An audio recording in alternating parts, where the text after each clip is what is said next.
to confirm the action taken to correct this misstatement. Thank you, Chair. Now, Governor, help us understand. These financial statements were done on 30th of June 2025. How can you have unreported trade payables of 1st July 2024? How does that arise? Maybe help us understand, because as at the closure of that financial year, you cannot be saying that there were unreported trade payables as at 1st July 2024.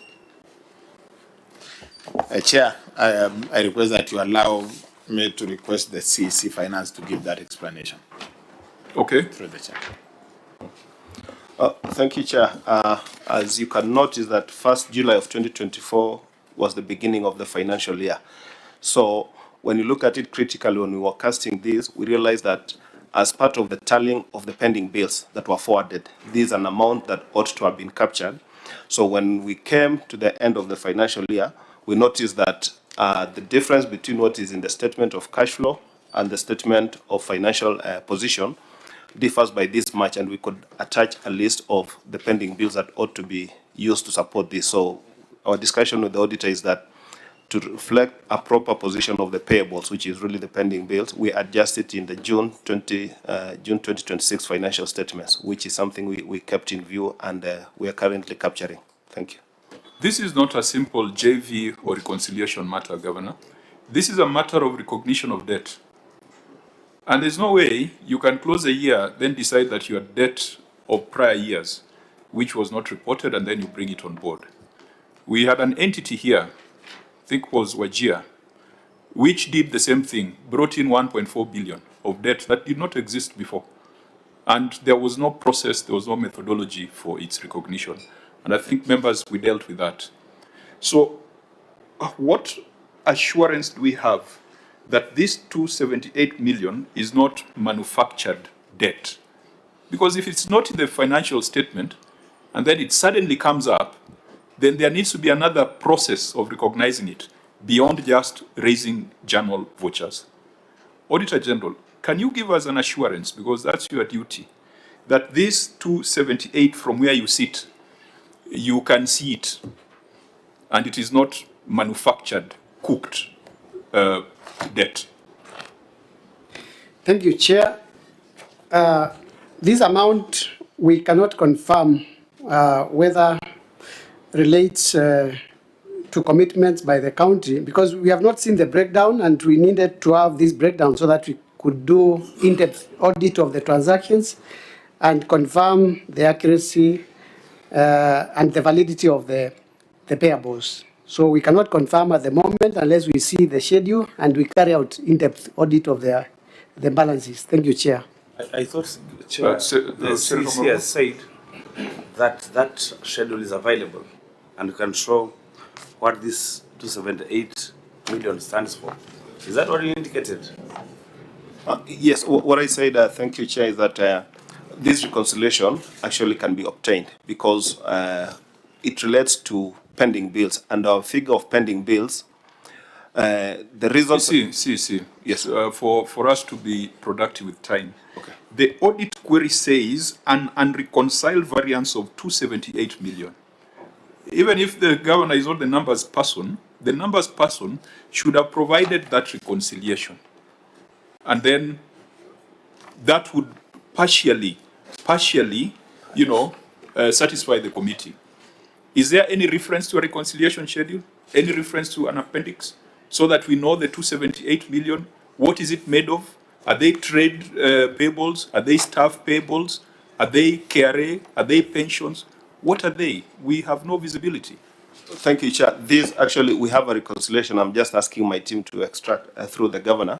Largely, these are three main items. We have items that were not there initially from our pension funds and other payments or pending bills which were still being taken through a process of audit. So allow us to just retrieve that and share to this committee, Chair. So there are even staff payables there? These are all debts to the pension funds that were historically there but had not been. Of course, you'll break them down as staff payables, isn't it? Yes. And if you go to note 32, staff payables is zero. Note 32. So how do we get the assurance that your financial statements present a true and fair picture of the enterprise, but particularly around debt? Around debt, because that's a significant matter. You can't say that all of a sudden you have just realized that you owed some people 278 million from 2024. I don't know, Governor, does this bother you? If the total stock of debt keeps changing every other financial year, is it a matter of concern? Yes, it's a matter of concern, Chair. However, we know for a fact that, I think if you just allowed us to get the schedule, we can be able to get the schedule, because even pending bills, they normally go through processes. You know, sometimes you have some that have not been cleared, some that have been cleared. This pension, the outstanding pension payments, you know, we get updated by the various pension firms that we owe them money. So it's something that we should be able to have recognized, or provided the schedule. But as the CEC says, we can actually provide that. It's a matter of concern, yes, but we can be able to provide that. Yeah, just remember it's a 1 year, because in your response you're talking of unreported trade payables as at 1st July 2024. Yeah. So if you are not worried that you have debt older than 1 year which has not been recognized, then you have a serious problem when it comes to debt management. But let me allow my colleagues to put in the question, or does he want to provide the reconciliation now to guide further questions? In the course of this, Chair, we'll be able to get that document. Yeah, but remember, the reconciliation was requested for by the Auditor General at the time of audit. At the time of audit. Remember, we adopted this report as is. And so the position of the Senate is that 278 million is unexplained debt. And I thought you'd use this opportunity to change that position. As things stand, we don't seem to have any explanation to the contrary. Chair, just allow me so that maybe I'm clear, is that the correct position of our debt is 782 million, which is accurately captured in the trade and payables balance. The difference arises from when now you're moving to the actual cash flow, which means the cash outflows. The cash outflows in this case indicates 504 million as actual cash as an increase in terms of payables. So the difference, the reconciliation, is between what you've shown in the cash flow and in the statement of financial position. But we've captured the trade payables position accurately. So that's... No, you haven't. Note 40 and Note 32 must talk to each other, isn't it? Sure. So, can you tell us how the two are talking? One is 700, the other one is 500. Okay, sure. Allow me just to retrieve the financial statement. It's your clarity that we go to Note 40, which is what you're explaining, and Note 32, then they'll talk to each other. Can you demonstrate that? How the two are talking to each other? Yeah, sure. Just let me just get the copy of the financial statements, Chair. Chair, looking at, the true accurate position of an entity is in financial statement. The fact that, Governor, in note number 32 and number 40, you have not disclosed anything on employment payables, third-party payments, tax. So, Governor, it is hard in this financial year to pinpoint the exact amount of trade payables or even the pending bill as is known by the common street name. So this introduction of 278,221,031 was an afterthought, because we cannot go outside the financial statements, and Governor, you are the owner of these financial statements. So if you don't disclose the true picture, which the OAG flagged and reported on, then it remains as is, it remains unresolved. And this could be possibility of a manufactured debt that is adding up and piling up to the trade payables or pending bill, which will affect, because you will have to budget to pay, which will affect the service delivery and development in Nandi County. So, Governor, if this 278 can be traced to somewhere, which your CC is saying, and which you didn't provide as per the Public Audit Act. What assurance are you giving us that, and I don't know, Chair, because the procedure of Parliament is you must table a schedule, I don't know how we'll rely it. This 278 remains as a variance and as manufacturers as is, because it is like you are walking in the street and somebody tells you, you know, you owe me 100,000.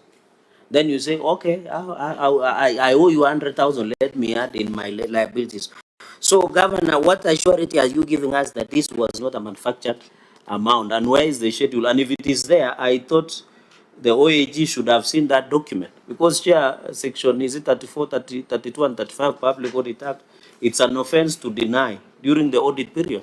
And Chair, all of us know that audit is a process, it's not an event. By the time from first meeting, management meeting, issues that have been flagged is there. And Chair, maybe in conclusion, sorry for taking long, even Governor, if you look at the prior year matters, in the previous financial year, this matter was also raised by the OAG. So, Governor, what is the surety that these 278 million plus can be pinpointed to a particular debt or trade payables before the county entity? Chair, I yield back. Okay, I think it's the same question we've been asking consistently.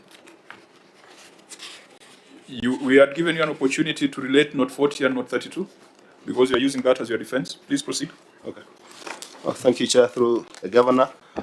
On page 35, Chair, of the financial statements, trade and other payables, as I said, we've correctly disclosed the 782,535,000 under trade and other payables.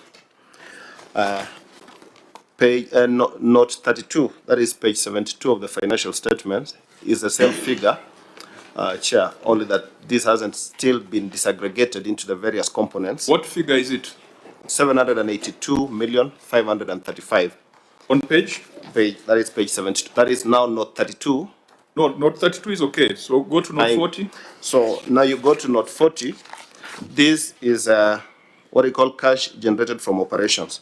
That is where the variance, Chair, arises, where we're showing the 504 million being increase in payables, which is what we said there's a reconciliation between what we've shown on the face of the financial statements and increase in the payables. So you cannot say the financial statements are accurate because the 504 is a movement in payables for the year, isn't it? It's a movement, yes. So if it's a movement, if the two are to talk to each other, then you ought to have had some opening balance from prior year. Yes, Chair. So that the movement plus the opening balance then can account for the 782. Yes, Chair, because you remember we adopted the accrual the first time, this time round. That's why when you look at No. We have seen other counties disclosing opening balances. Yes, you're right, Chair. We ought to have shown the previous pending bills, even when we're reporting in cash. But in this case, we did purely cash basis, and that is why the adjustment arises. And in what the Governor read is that is not the explanation, CEC. Yeah. We might be fishermen and farmers here, but we have had 46 other counties here, and we have had the Auditor General. That cannot be your explanation. This is just, perhaps let's even find out who prepared these financial statements, because it is an element of professional negligence. I don't know how material that disclosure is, Auditor General. Is it, because in the past under cash, the one that is alluding to, pending bills were not brought into the financial statements. It was just a disclosure, isn't it? But now they are part of the financials. So is it a material misstatement if the opening balances or if the numbers are not flowing as raised by your query? Thank you, Chair. The balance is material based on our threshold for that year. Thank you, Chair. So it's a material disclosure? Yes. It's not a simple bookkeeping issue? Correct, Chair. Is Mark Tour present, the head of financial reporting unit? Yes. Yeah. And is Priska Jepchirchir present? I can see there's an ISPAC number there. Priska Jepchirchir. So you are two members of the Institute of Certified Public Accountants of Kenya, and you have committed what I would call a very rudimentary professional error.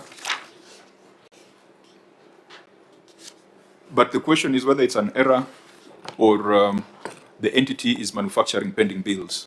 I think that was a question we were asking ourselves earlier, whether it's a professional error or it is an attempt to create debt without clear accountability. And Governor, if you would have provided even that schedule of 278, we would have said that that is a real debt that exists. But 278 cannot be an accounting error. I don't think if we made it an accounting error, it will be a slap on the wrist. Chair, if you can allow us to, even as we continue proceeding with the session, to ask them to be able to retrieve, that should be able to suffice. You'll soon realize how material that error is going to be on subsequent matters before us. Because he alluded to the fact that the 278 could contain pension contributions and staff payables. And so if we can't establish the facts on this first issue, there are about 3 or 4 issues that will not be able to properly resolve. Now, members, do we tie this to the other issues or we still? Yeah, Chair, my proposal is we tie up with the long outstanding trade and other payables because it makes reference to note number 32 on the aging analysis and the issue of trade and other payables before you make a ruling in regard to 278,221,031. Okay, I think that's fair because it's the same figure quoted. It's a 782 million. Yes. Yeah. So let's just deal with note 32 to its final conclusion. Auditor General, let's go to the specifics of trade and other payables. That should be number 5 under the opinion. Thank you, Chair. Long outstanding trade and other payables. The statement of financial position reflects trade and other payables balance of Kenya shillings 782,535,628 Kenya shillings, as disclosed in note 32 to the financial statements. However, examination of the aging analysis revealed that a total of Kenya shillings 193,227,263 and Kenya shillings 145,328,500 Kenya shillings and Kenya shillings 108,858,915 had been outstanding for 1 to 2 years, 2 to 3 years, and over 3 years respectively, all totaling to Kenya shillings 447,408,678. In addition, records provided revealed that the balance was not supported with creditors' movement schedule.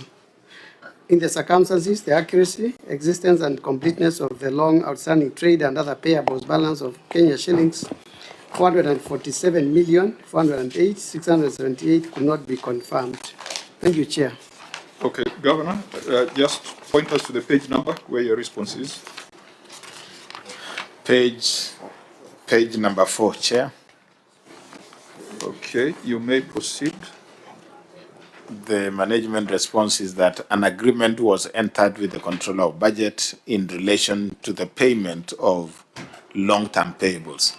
The county government is strictly adhering to the payment plan, and a good number of the said bills have since been paid, and a few outstanding bills will be cleared in due course. And there is attached is the creditors movement schedule and the payment plan, which is annexed number 3. Auditor General. Annexed 3. Thank you, Chair. The issue is still not addressed since there are no documents which have been provided to confirm payment of the amount and the balance as at to date. So the debts are still long outstanding. Governor, you've heard what the auditor said. What's your response before the senators put in the questions? Chair, if you look at the Annex 3, we have a payment plan, and we are adhering to the payment plan as agreed with the controller. Now, maybe let's just look at note 32, which has been referred to by the Auditor General. So note 32, already we're starting off with a problem because the 782 million does not tie with the movement in payables for the year under note 40. So already we have a problem. Secondly, Governor, if your movement in payables for the year was 500 million, shouldn't there be a relationship between that figure and debt under 1 year? Shouldn't there be a relationship, some casual relationship between those two figures? Yes, Chair, just allow me to ask the CZ to shed light on that. Yes. Thank you, Chair, through the Governor. Your first question, Chair, was the figure we're looking at here. This relates to a schedule we filed last with the Control of Budget as at 31st of March 2026. The reported payables are as at 30th June, year end. That is why you may not see figure for figure tying the two schedules.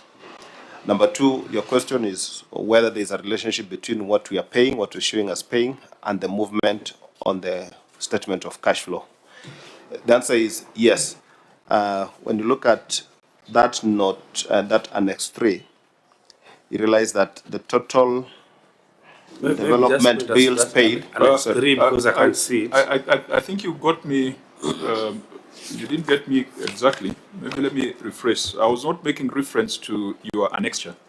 I was making reference to note 32 of the financial statement, because we are yet to internalize that annexure. I was asking for the relationship in the movements in payables under note 40 and the schedule that you have here already. Of course, we had already discussed, and you have already, you are saying there's some 280 something million you're going to explain. But if your increase in payables for that year was 500 million, then shouldn't your debt under 1 year relate to that 500 million?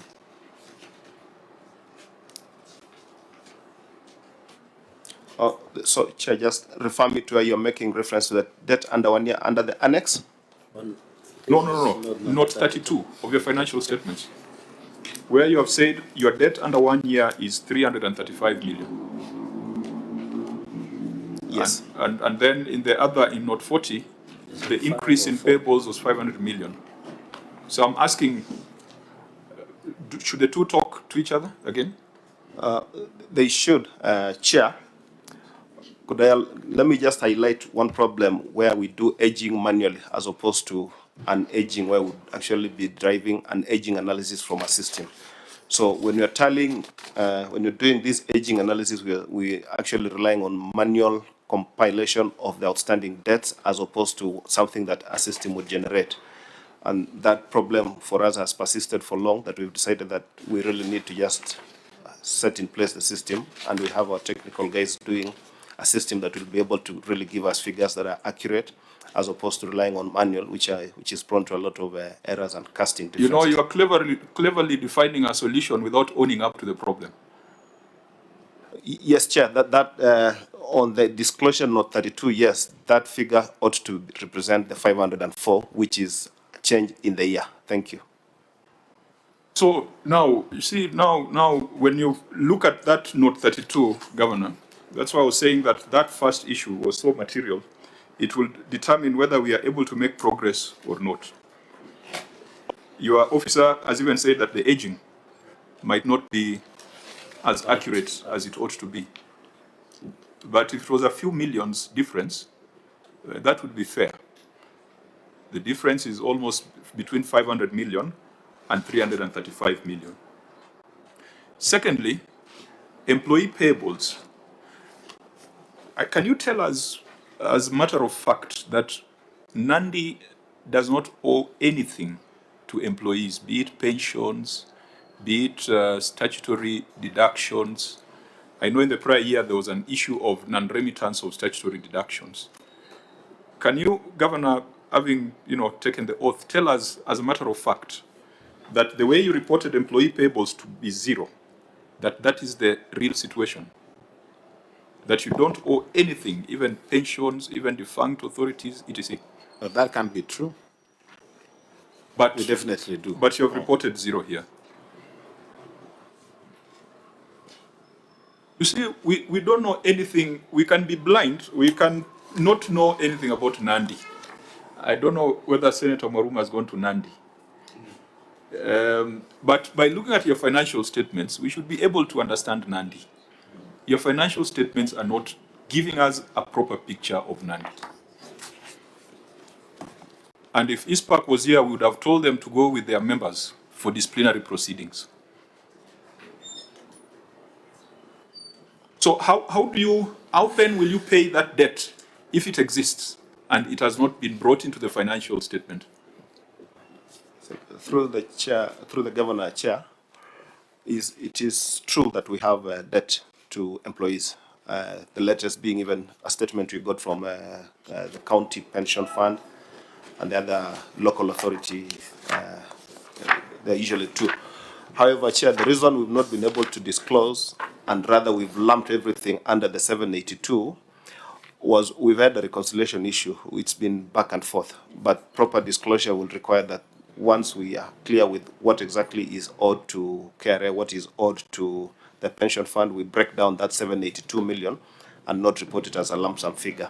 Thank you, Chair. Are you saying that because you're not able to reconcile, then you put the whole pending bills as trade payables? Why can't you disaggregate and have trade payables, maybe 500 million, and the rest as employee payables, even with that contested figure, other than lumping them together?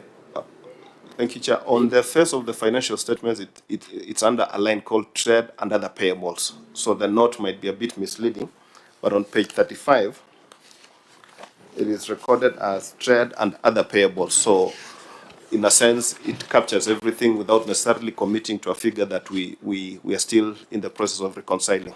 Thank you. Chair, maybe is the county running away from their own financial statements? Because if you look at note number 32, Governor, the segregation is provided, but you have negated everything, number one. But when you go to note number 9, you have disclosed your employment costs, employee costs, which should have appear in employment payables. So the question, because Chair, the question is looking at Annex 3 of the Governor. He is indicating that a summary of pending bill status, as he says, as of this 2026, you have had recurrent bills paid. He has paid development bills paid is 397,659,81. In your own document, recurrent bills paid 160,446,817.25. The total, as per your next that you have paid, is 558,097,798.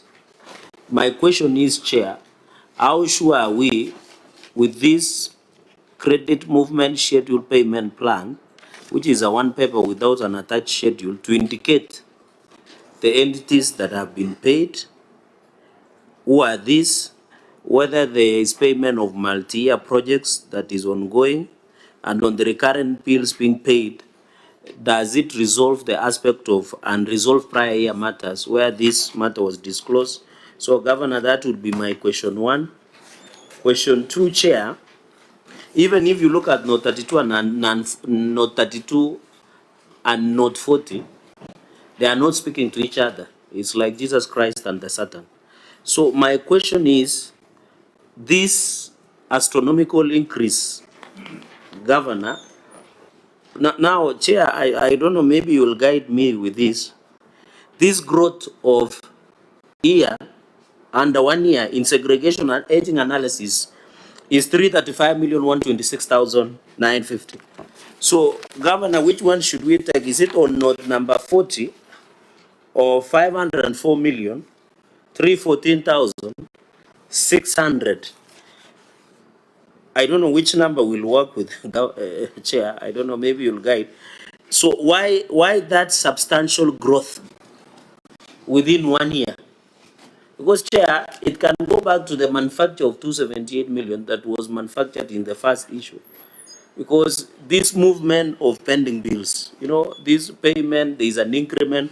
And Governor, in your annex picture 3,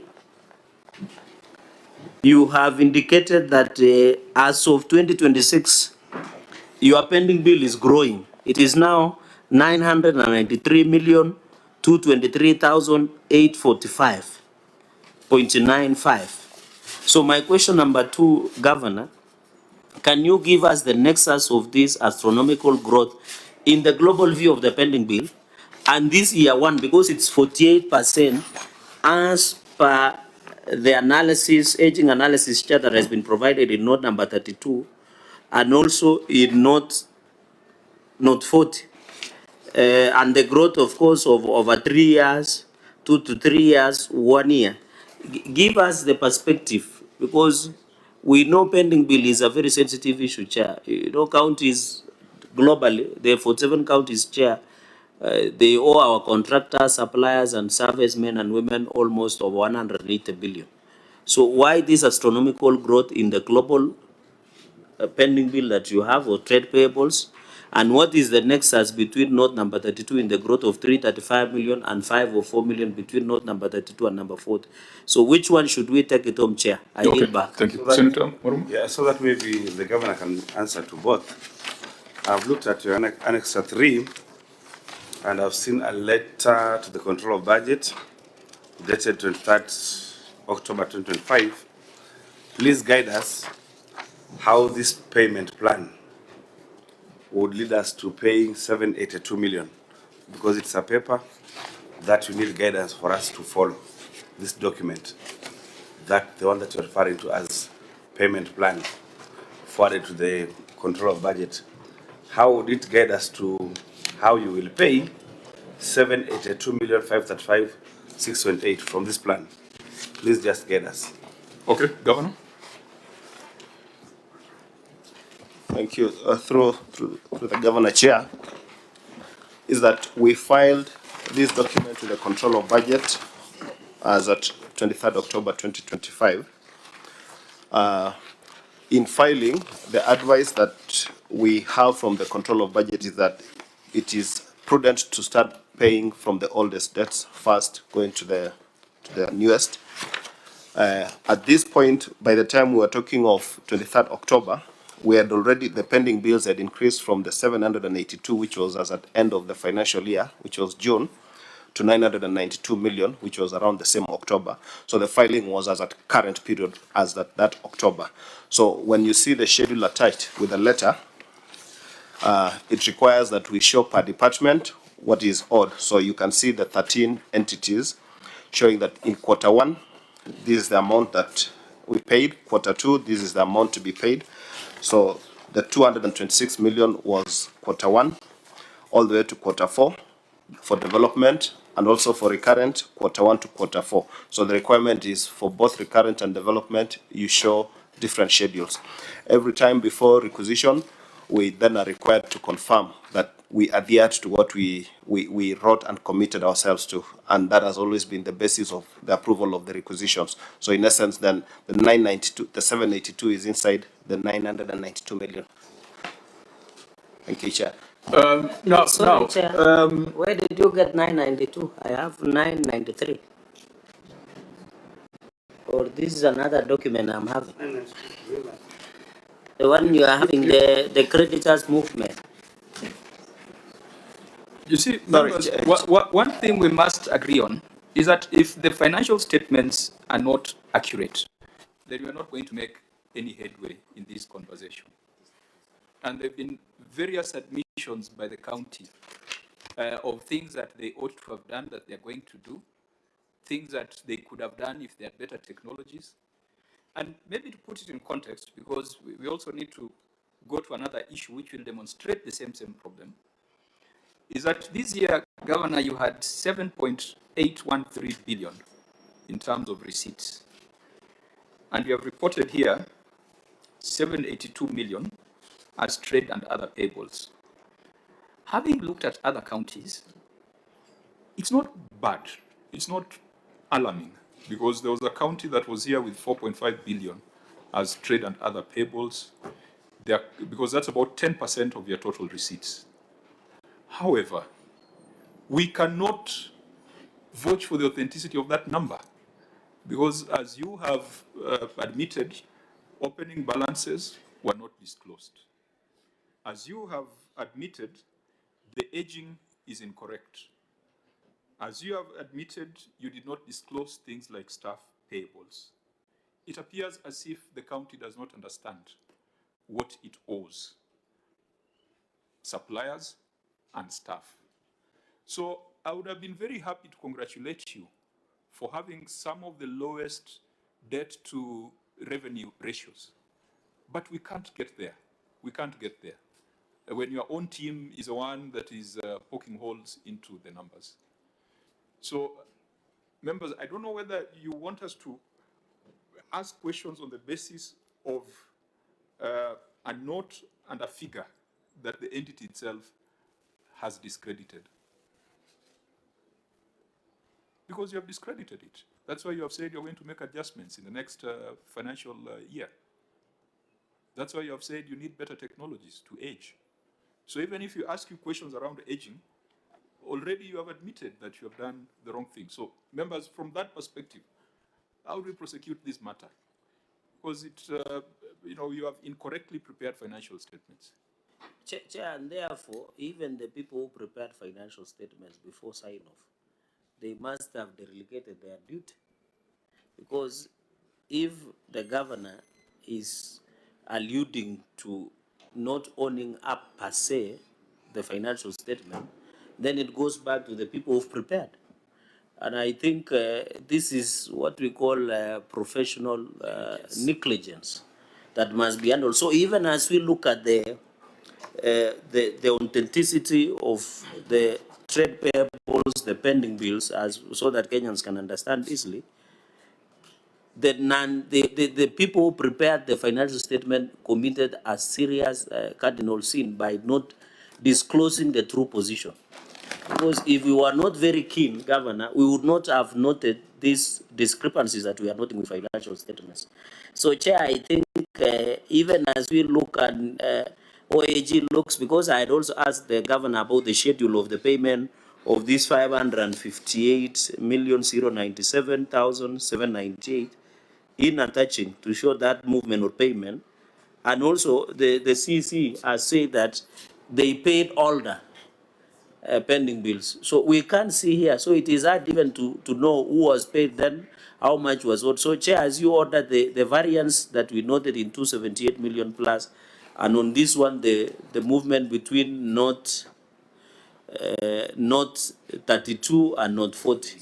So also the people who prepared, Senator Kata is distracting me, there is Gusia here and Gusia there.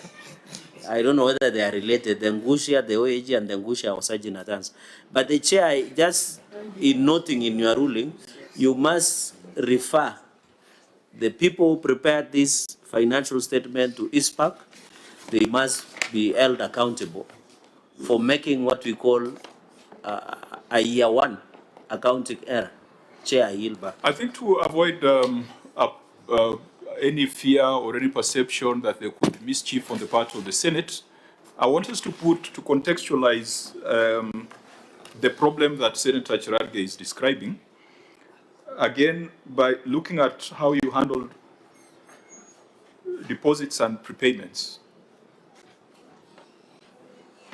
Because once we get that picture, we'll be able to take a view on whether these are financial statements that can be relied on. So, Auditor General. Chair, before we go there, maybe just one short observation. Yes. And this could also be to the auditor and the entity. When we are aging, I'm very uncomfortable with this type of aging. You know, the aging analysis. Trade and other payables under 1 year, then 1 to 2 years, then to 2 to 3 years. I've always been uncomfortable as a student of mathematics. I think maybe moving forward, we might want to just write in terms of months. So when we're aging, we say under 12 months. And then the next row would be maybe 13 months to 24 months. And then the other column would be 25 months maybe to 36 months. Because if you say 1 to 2 years in one row, then 2 to 3 years. How do you then disaggregate the 2 years up here and 2 years down here? You know, so that you can get the figures. I've always had a problem of this type of aging analysis. Maybe we need to change and start using months. Below 12 months, maybe 12 months to 24 months. Then the next one would be 25 months to 36 months. Then maybe over 36 months. Otherwise, this type of stuff, even for mathematics students, this is just wrong. I thought I should make that observation. Yeah, auditor, you can always guide the entity, and maybe this should come from National Treasury, really, because they're the ones who issue the, the standards and templates, guidance on aging, so that it is factual. And then I take note of what the CEC was saying, that they are aging manually. I don't know what you mean by aging manually, but I believe this is something that even on Excel can do this. Excel can get you a proper aging, unless you are sitting under a tree and distributing the papers in some grids drawn on the. I don't think that would be happening in Nandi. So there's a problem. There's a problem here, as explained by Senator Maruma. National Treasury offer the right guidance, and then Auditor General ensure that they do as required by the National Treasury. Thank you, Honorable Chair. The Public Sector Accounting Standard Board is the one that's prescribed how these entries should be treated in the financial statements. And therefore, I would urge the county to adhere to that template, because it is very clear. Like now, for example, the opening balances, they were directed to have the opening balances as at 1st in July 2024.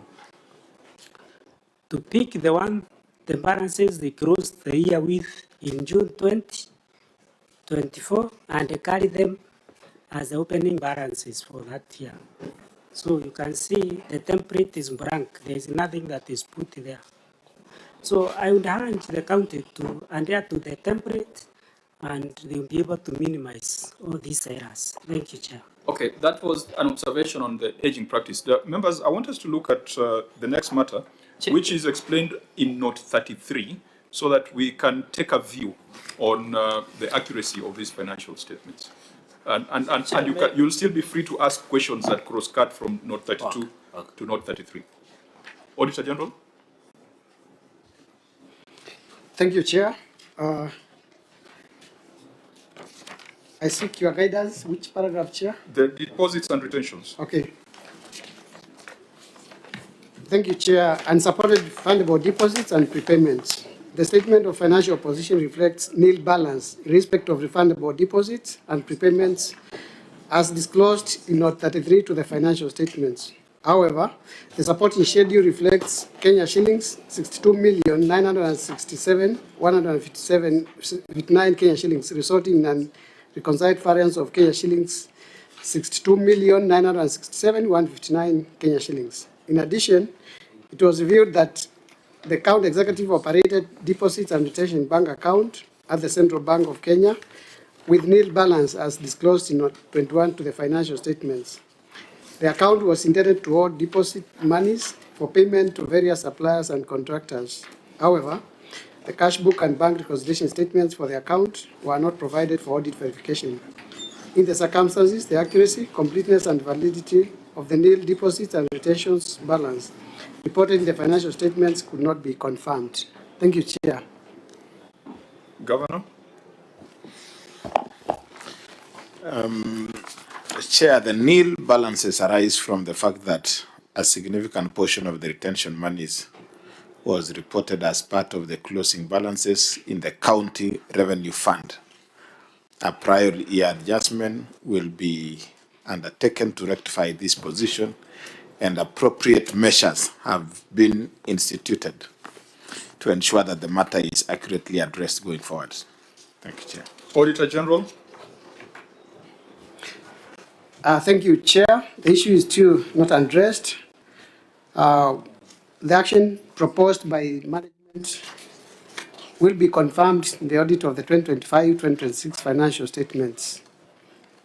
and the misstatement remains as it was as at 30 June 2025. Thank you, Chair. Governor, we have the report of the County Revenue Fund here. Can you show us where that 62 million is accounted for?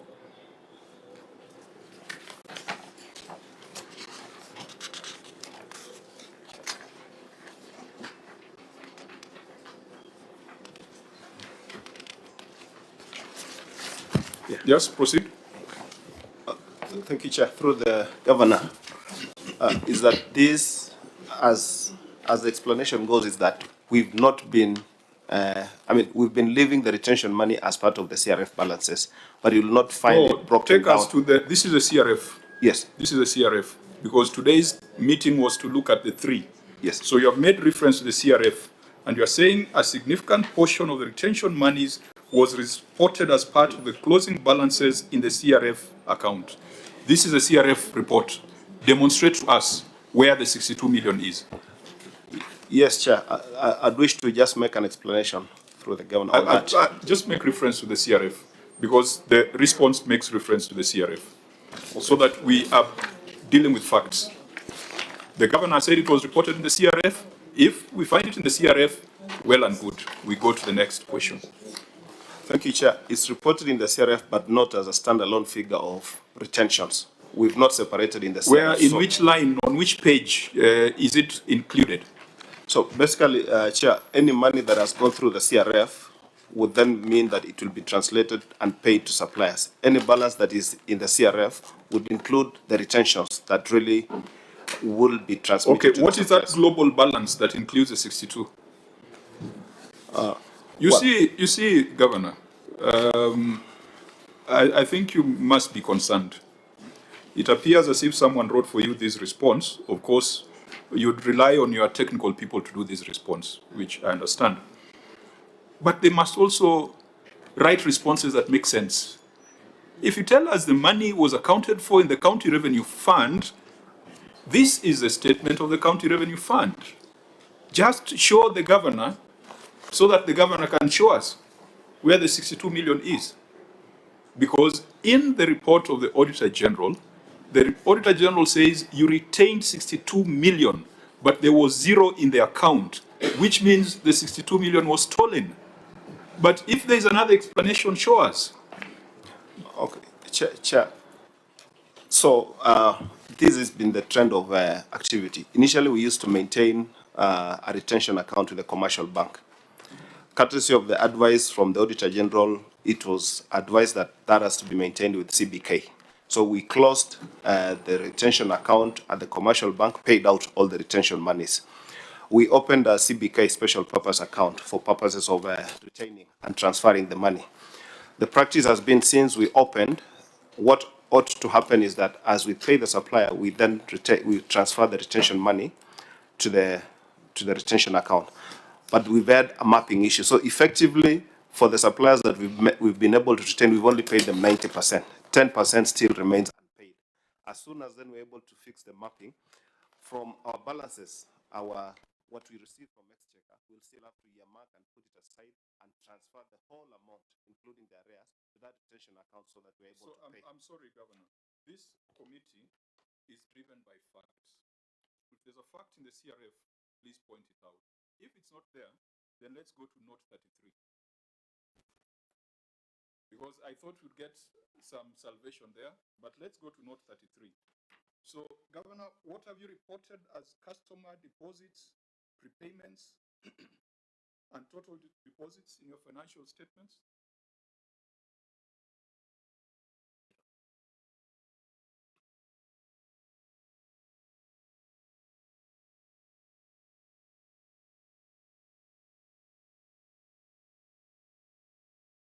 Customer deposits? It's not in. It's Payments? Nil. Other deposits? Nil. Total deposits? Nil. Yet the Auditor General finds that there's 62 million that ought to be retained for suppliers. So where did the money go to if it was not reported? And in addition, retention money is contractors' money. It is their money.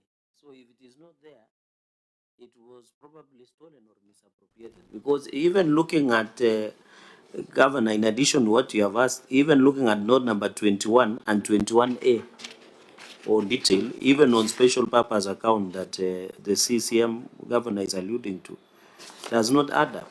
And I thought OAG, the retention and deposits account should maintain on its own because it is the contractor's money. Can I take retention money and give it to the employee cost as per the law? Then the procedure of reallocation under the PMF Act, Chair, even if the governor was to tell us he reallocated, then there must be legal procedure of that movement. So this 62 million, even if you look at note number 21, 21A, and you look at note number 33, which has reflected zero, this money cannot be traced, Chair. This 62 million, unless whoever prepared, even I've looked at the CRF account, financial statements that the governor is trying to allude in, it is not traceable. Because even if it was in a global figure, it should have been reflected in the CRF document or the statement of the OAG. So, Chair, I think looking at all these, since there is no movement, and you know they say numbers don't lie, other things can lie, it is hard to trace where this retention money of 62 million is. And it points back to the initial disclosure of financial statements. Okay, I want to hear from the National Treasury because they've given us guidance on this matter in the past. Thank you, Honorable Chair. Probably I begin by educating how the deposit money is handled. Because at the point of pay, the contractor or the supplier have they are entitled um, to that deposit. Probably the way it was defined in the contract. That is at that point of payment. That is when you fill in the IFUMIS the percentage that should pay, and then you pay the contractor account, and the 10% retention you pay to the deposit account itself. Then update the deposit rate so that when that contractor will come seeking for their money, because actually it is not the account is money for that contractor, you'll be able to pay using the range of kept because it is stating we have paid this amount of money from XYZ. But now the way the situation is here is like there is no traceability, there is no visibility. I'm even wondering when that contractor will come, how to be able to do what is the percent for that contractor sales.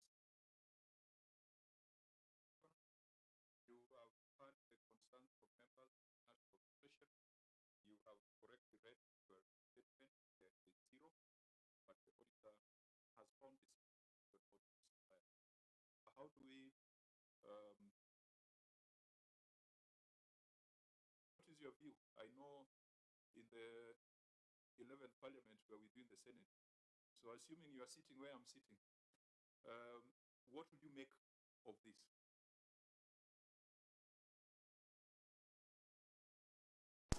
I think, Chair, I would probably be exactly in the same position where you are, where it's clear, you are not able to make that clarity. But I think the explanation that has been given by our CEC explains that when we opened the retention account at the central bank, we had a mapping issue. It wasn't, we were not able to operationalize the account at that time. But the fact that we did not operationalize that account at that time did not mean that the retention money was, the retention was being retained within the CRF, so that the contractor was being paid is 90%. The 10% retention was, still remained within the county, and when the time comes for the contractor to be paid, pending sorting out the mapping issues in the central bank account, then we just budget for it and the contractor is paid. Of course, it's clear, for every contract, the percentage for retention is not. So it can't be chaos because it's known that this was the amount of the contract. He was paid 90%, 10% is outstanding. So that is really the case. And not just unique in this particular case. Even previously, when we had a huge struggle with disbursements, Chair, sometimes if you are driven by the reason to pay contractors, if you get whatever amount that you have gotten, and this retention might still be needed, even as you put in the account, this retention will be needed in 2, 3 or so months, depending on the period that will be needed. So if you do not have all the resources at that time, some cash flow management situation that practically we find ourselves in is you pay the contractor is 90%, as and all the other contractors, sometimes you actually are not able to save enough to directly transfer to the retention account at that particular time. But since you know that this amount will not be needed for the next at least 2 or 3 months, you can still pay the contractors as you wait for the resources to come. And when the resources come, you're able to set aside that amount. It may not be the right thing to do, but sometimes it's a practical way of dealing with cash flow challenges that we have had. So, Chair, if you then would give us the opportunity to, together with even the schedule for the 270, because I think there are quite a number of outstanding, clarifications that we have to make on this particular audit query and the 2 previous ones. If you then can give us or direct us to work out on this, we can be able to do it. No. At this point, Governor, yeah. And I think when you explain it for very long, it means that even you are making up words, on the go. Are you satisfied with that explanation, particularly the one on record, the one that you submitted, the one you tabled on record? Is that the explanation that we should take, that we should go back to the county revenue fund? Yes. But I have shown you the county revenue fund statement so that you can show us where the numbers are, and you've not been able to. On the flip side, Chair, because the schedule of those who are supposed to be paid is there, adding up to 62 million or 9. That schedule is there. But then we are trying to locate the money in the accounts. That money is not there. So then how do you intend to pay if you have to take the governor's explanation? If the suppliers, the contractors come for their deposits, how do you intend to pay? In the current budget, do you have maybe a budget line for this 62 million? Because from the records, it's not there. It's not in the accounts. So how do you intend to pay? But also, let's remember that money is retained and money is already approved by the control of budget. Right. Control of budget, is that the case? Yeah, that is very true. So you can't come back again with a fresh requisition? No, it is in addition, what money that is statutorily deducted from the employees and is supposed to be given to pension schemes or any other form of statutory deduction is the money that has already gone out and has been approved by the COP. Just like retention money, and that is why I was saying this contractors' money. So when you go and employ it back, either through reallocation or that movement, then it is already unprocedural and illegal. So you cannot budget again, Governor, for something that has already been approved by COP. It's already there. And then again, reallocations can happen in certain circumstances, but there is a procedure. There are some approvals that must be obtained for reallocations. I think we have dealt with some here. You recall, members, the 5 million that was diverted in Vihiga to a housewarming. And I think there was some 10 million that was diverted in Embu to a different exercise. There must be some approvals and some procedures. So, Governor, please tell us, where is this 62 million? Because all these explanations have not addressed the 62 million. It has been requisitioned, the control of budget has approved, the money has come to the county, you are paid less than 62 million, but it is not in the bank account. It is not in the financial statements. Before we conclude that this was stolen, are you able to explain to us with detailed evidence where the 62 million is? Because there's been a lot of prose, a lot of speculation of what may have happened. Let's focus on the 62 million. Do you have a register for retentions and deposits? And even if you have that register totaling to 62 million, where is the cash? That money has already been released by the control of budget. Where is it? I quite agree with you, because I'm remembering what the treasurer was saying, that you get, if it's a tender for 10 million, you're given the 10 million by the control of budget, then you pay the 90%, the 10% is retained. It's retained. So you're given all that money. Unless now you're saying the 10% was really misappropriated. Thank you. So the money comes. The money comes. They have the money. So the controller will not even accept a fresh requisition for it. So, Governor, where is 62 million owed to suppliers? Let's just now address ourselves to that. Let's not hypothesize that it could be there, it could be there. Let us know, where is this 62 million as retained by the entity? It is not in the bank account. It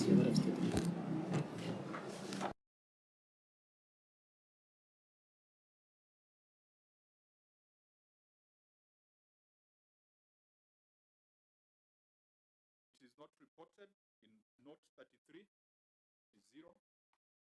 But in reality, the control of budget has approved positions, out of which 62 million is supposed to pay service provider, and it is not in the bank. Whose pocket is it in? Through the Governor Chair, yes, when the control of budget approves the requisition, it's 100%. But at the point of payment at central bank, there'll be payment that goes straight to carrier. There'll be another payment that goes to the contractor, possibly NITA or any other deduction relating to that payment. And then the other payment should be a payment that goes straight to the retention account, which in our case, that is the one that is missing. It then means that no money moves from our CRF to the retention account, simply because of the reasons that I mentioned of the mapping. A good example, Chair, is that recently we needed to pay a retention amount of about 27 million. We made a requisition, but we encountered a challenge where it still wanted to deduct taxes afresh. Yet we know in the original contract, as you rightfully put, is that taxes and all those other deductions that we made. So that is the challenge we're grappling with.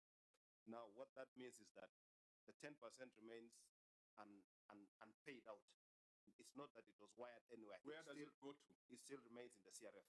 And since we are making payments, for example, when we receive 500 million, the payments out of CRF will be equivalent to 500 million. Yet in actual sense, assuming we're paying contractors, we should be paying out 450 million and 50 million to the retention. So since the leg of the retention account is missing, as a cash flow management issue, then we end up using everything. But as Governor mentioned, is that for any contractor now who needs to be paid their retention, we have to sort out at the supplementary level. And in this case, the payment is through the COBS, but waiving the deductions because already that processing had been done at the initial level when we did the requisition. So it is a direct payment to transfer our money from our budget to the retention account, noting that we had already met. So that will sort the problem going forward of the historical issues. But then going forward, it then means with the cash flow stabilizing, we'll be able to do that in real time. See, you can be a good teacher, but a poor problem solver. Where is this 62 million? Chair, it's lying in the CRF. Whatever money that is left in the CRF is to account for all the unpaid claims. Why did the PFM require you to establish deposits and retentions account? Yeah, and why did you transfer that money? Because this is just unique for Nandi. Yeah. Other counties would have that retention account, but then borrow it and use it for something else and return it. But for you, with the officers, there's a challenge of transferring that 10% that special purpose account. What is the challenge? remember, it's not optional. Your neighboring county of Kericho, part of the charges when the governor was brought to the Senate on impeachment, which we did not consider because it terminated on preliminaries, was misuse of retention and deposits account. It's something significant that it can lead to the impeachment of a governor. And yet the governor is not involved in the day-to-day. It's these officers. No. So governor, if you're going to accept this kind of stories, then one day, God forbid, your MCAs come for you for misuse of deposits and retentions, as happened in Kericho, you'll find yourself asking yourself why you didn't ask these questions earlier. There's a reason why that account must be established, and that requirement is in statute and in regulation. It cannot be optional. You can't have your own version of the PFM. And I've had the explanation, Governor, you see, it doesn't answer because, let me repeat it again, retention money is like debt reduction. It is approved by COP. It is money that should be in account. Chair, there is no other explanation. If the governor cannot tell us where 62 million is, then it was eaten, Chair. Because if he cannot be point and say, and the explanation of CCM is explicit, but we are just wondering where is the cash. If a chair he can point us and say this is the retention account that has 62 million, just the way he was arguing on the employee cost payables, Governor, you say it is nil, but you agree with us that it could not be nil. So the position is very simple. We want to see this 62. And the chair, I've gone through the CRF, what the governor, and I thought the governor would have redacted this statement that he said it is in CRF account. Because, Governor, looking at the financial statement of CRF account, there is nowhere that it indicates that there is where this can be traced to 62 million. Chair, I think you just make a ruling, then we can proceed.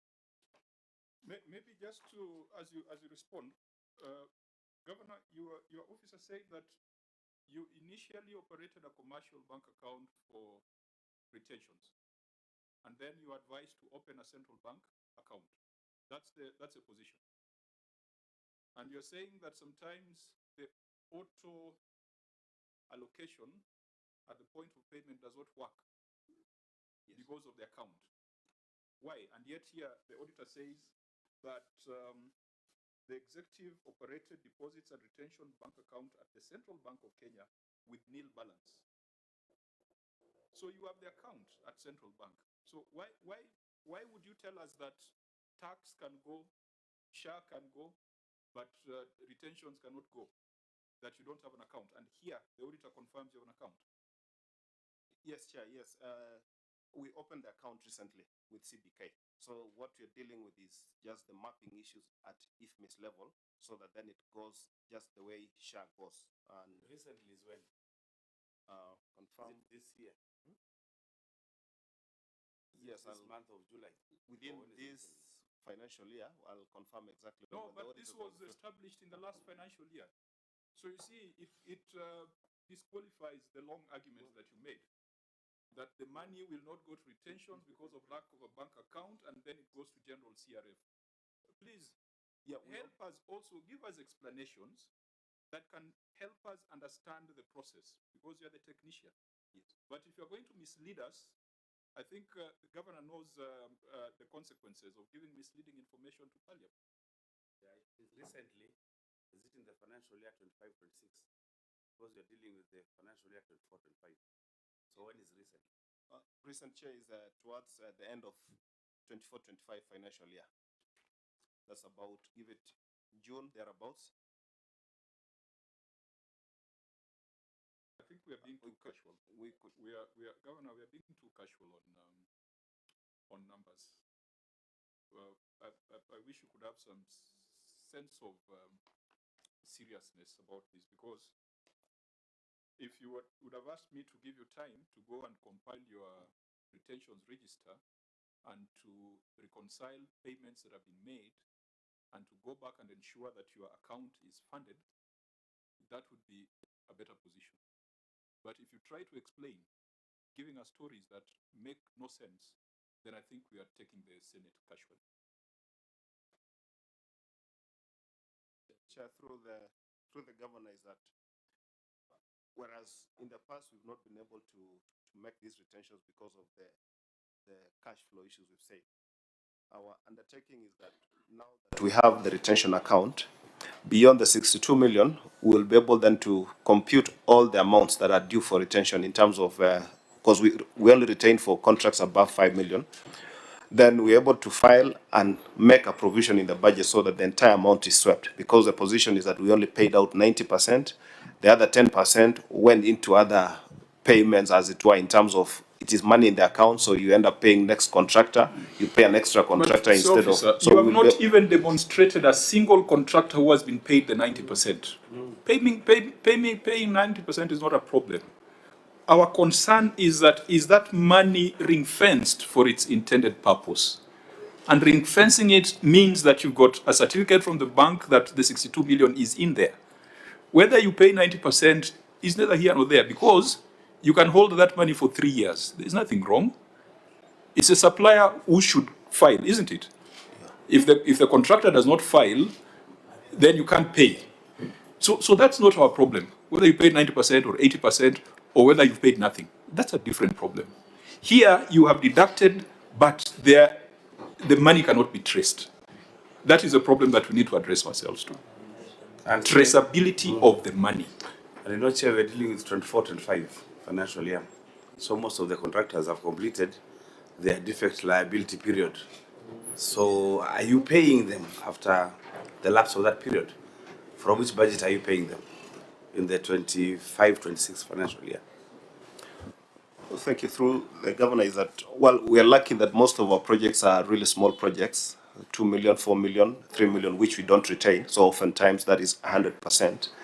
The few projects that then go above or the amount at which we retain, especially the flagship projects, you find they're either still ongoing, or the few that are complete is where now on need basis, or as and when the contractor files the claim, we're now able to now look around and try and get the money. So, and which are they? Which are those? The projects? Because there's no register even for retentions here.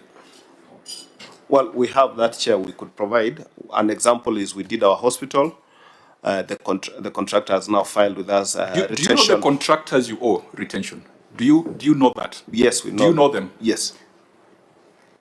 We have a list of... Where is that schedule? We don't have the list of the retention here because it was not part of the that was one way of solving this matter. Yeah.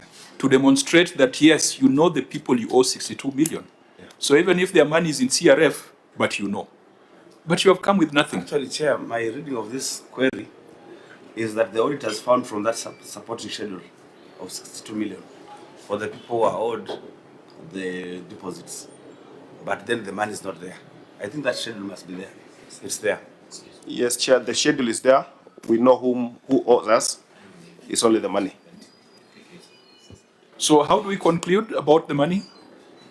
The 62 million? Because if it's in CRF, then it means it will be subjected to another budget cycle, and yet the money had already been approved for release. And maybe, Chair, I'm trying to get an explanation of CCM. It already says there is an established account towards the end of financial year 24-25. And the issue of cash flows is not an issue. The point I'm trying to make is that we have agreed that this money was budgeted, approved, and released by the COB. So the question, the fact that they can pay does not mean where these 62 million are in cash. And I've seen in note number 21A in your financial statements on executive governance, I cannot see, I have seen you have a number of accounts that you have opened with Central Bank or CBK, but it's not indicative of where 62 million is. Chair, to me, this money cannot be traced.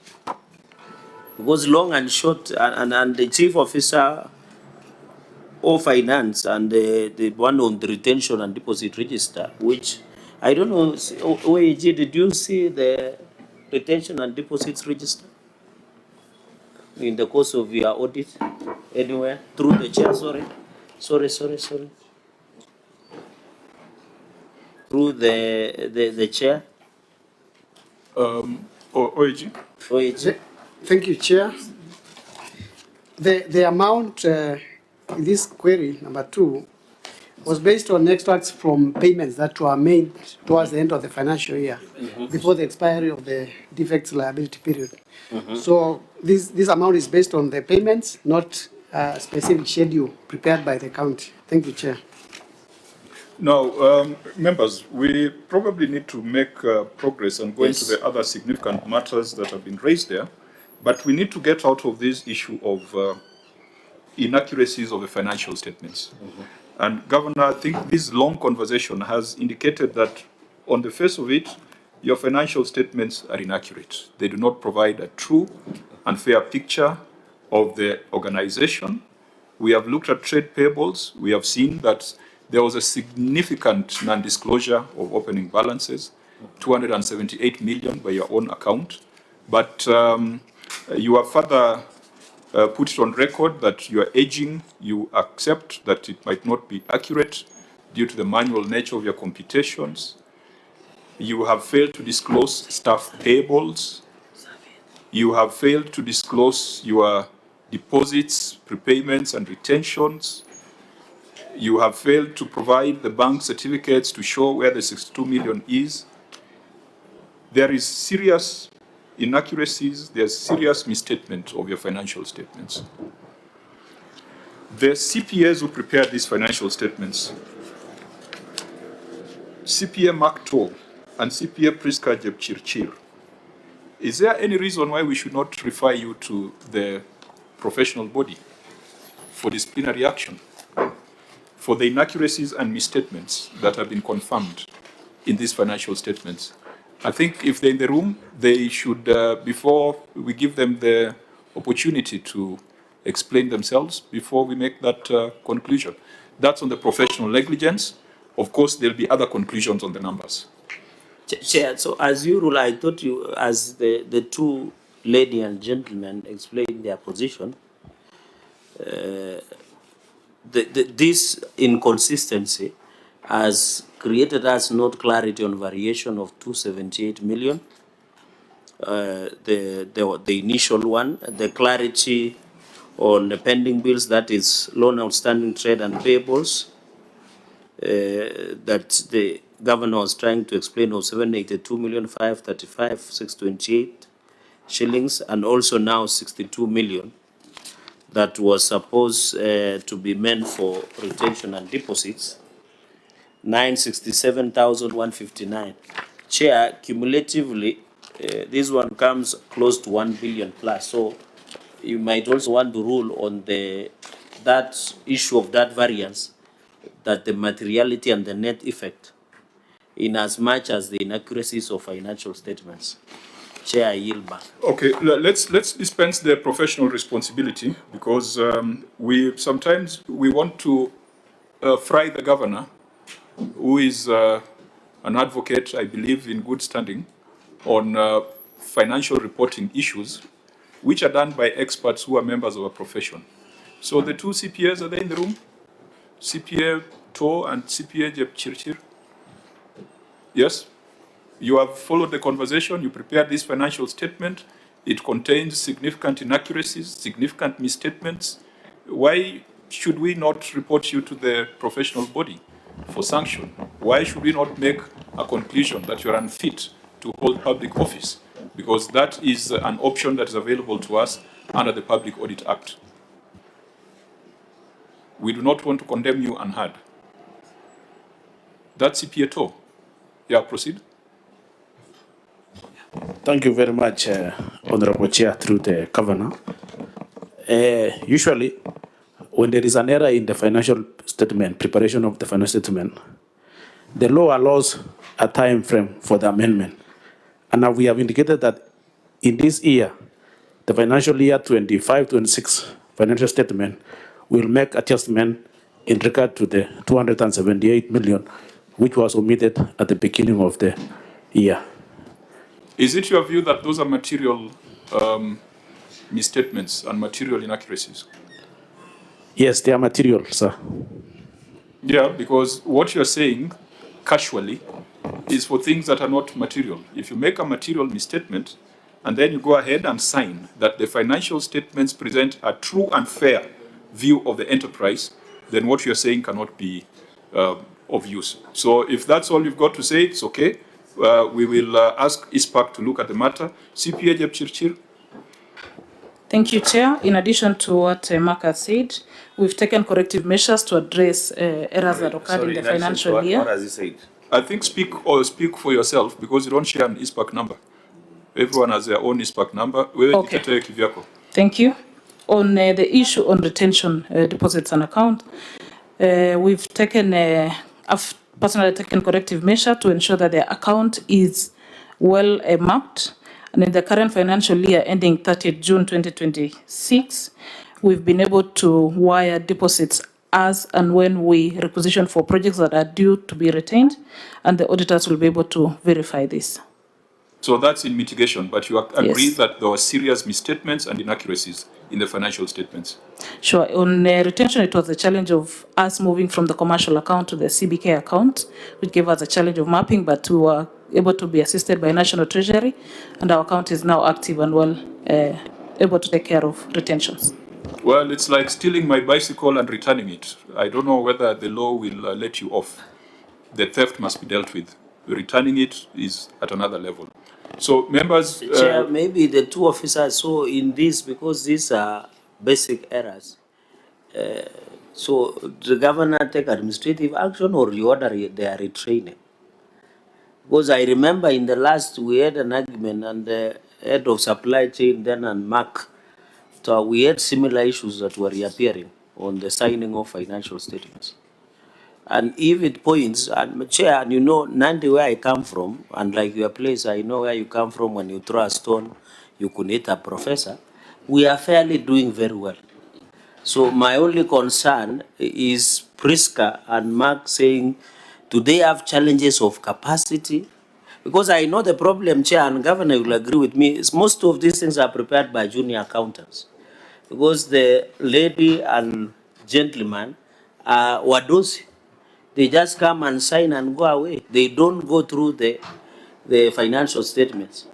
So, in other words, CEO of Finance and Mark, are you saying you need retraining, the capacity, the ability of the department to be able to generate the true and accurate position of the entity in terms of financial statements, Chair? Because if I was to become the governor, God willing, these are things you take very firm position, because I wouldn't want to be brought here for impeachment because an officer somewhere committed an error somewhere. Yeah, I think you make a fair statement, even though the fact that someone is an ISPAC member, I do not think that is someone who still requires training on how to render financial statements.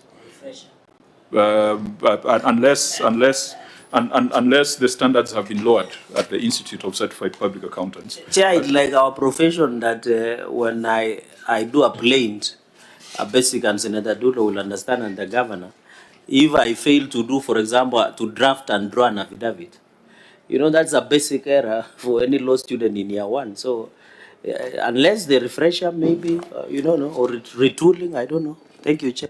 I think we'll make our recommendations. It is for the governor to make his own judgment to find out whether he has the right players in his team.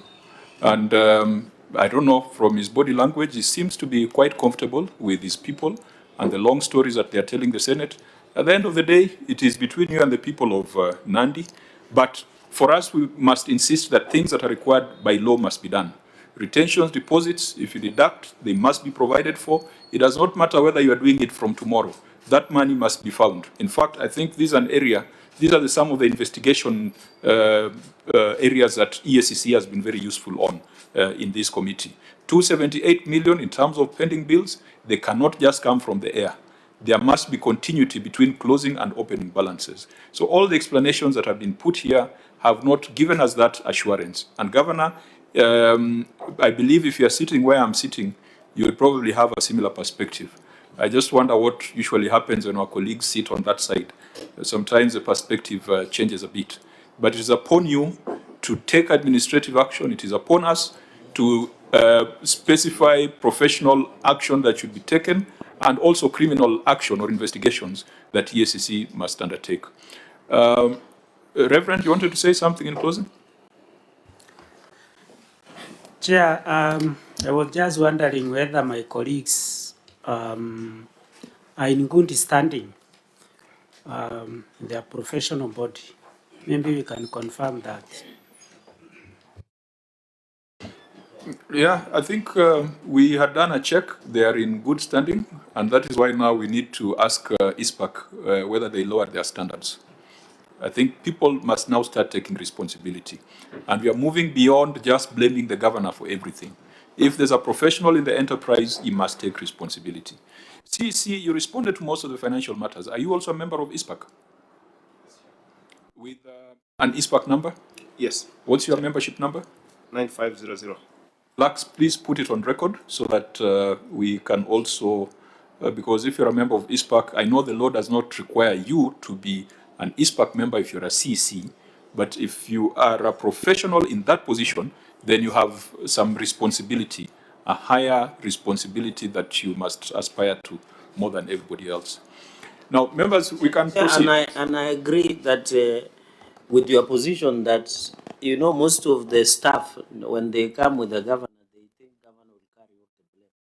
I think they should know, as per your profession, even if you are an advocate, you are a supply chain, you are in any professional body, when you commit an error, we don't take it only on the governor.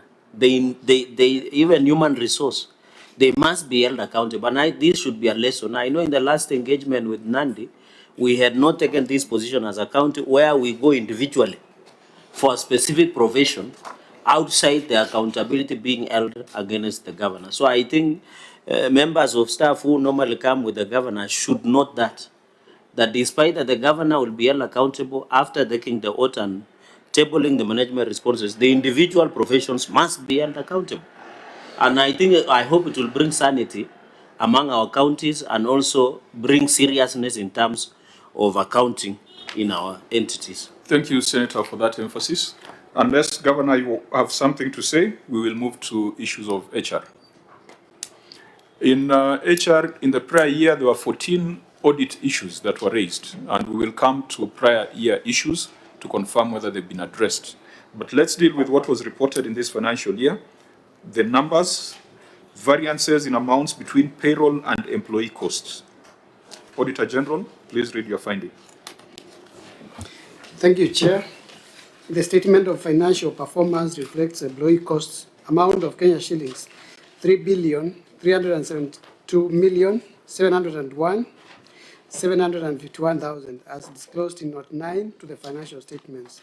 However, recasting of payroll records revealed total employee cost of Kenya shillings 2,833,070,772 Kenya shillings, resulting to a reconciled variance of Kenya shillings 539,630,979 shillings. In the circumstances, the accuracy and completeness of employees' cost amount of Kenya shillings 3,372,701,751 Kenya shillings could not be confirmed. Thank you, Chair. Governor, you may respond.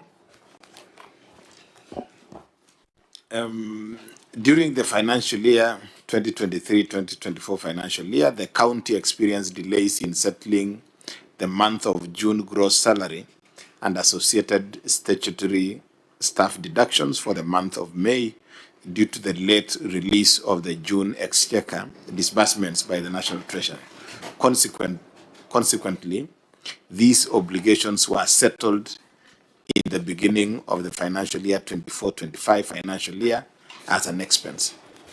Is there any record to support that response, Governor? Because the auditor says there is an unreconciled variance of 539 million. I thought to respond to this, you would say what you have said and then provide an annexure that confirms that amount. It should have been very straightforward. We have a reason that sounds plausible, but we have no evidence to back it up. Governor? Or auditor, were you provided with any documentary evidence to resolve that? Thank you, Chair. We have not been provided with a document to support the response. Thank you. Okay, Governor. Because what this means is that you have overstated your employee expense. And we all live in Kenya, so we know that perhaps there have been issues around payroll in Nandi. So you cannot leave a matter like this undefended. So otherwise, people will say that you are paying salaries because what? Do we have any schedule to support your response? Chair, we do not have the schedule, but we can provide. Secondly, what then was the true cost of employees for that year? For the financial year, what was the true cost? Because it determines a lot of things, including your fiscal responsibility indices. The true employee cost was 2.833,700, and the one that is indicated 2.8 billion. Chair, if you look at note number 9 on employees of posts, Chair, I'm not in a very good mood today. You know, Brazil lost yesterday to Norway. So, Chair, I wish the day would have been better. Because my brother and friend governor, you looked, you were not ready, or the people are letting you down, because basically you should have asked where is an attachment to show this movement. Because even in the previous argument you had given, you had not even indicated that you are paying pension scheme. But I can see here you have paid 32 million in pension and other social contribution, 32,500,000 and 261. You have paid compulsory national security schemes at 10,399. Other personnel gratuity on contract 1 million. It comes to 3,372,701 shillings, 701,751. So now you are, so this is the financial statement of this year under review.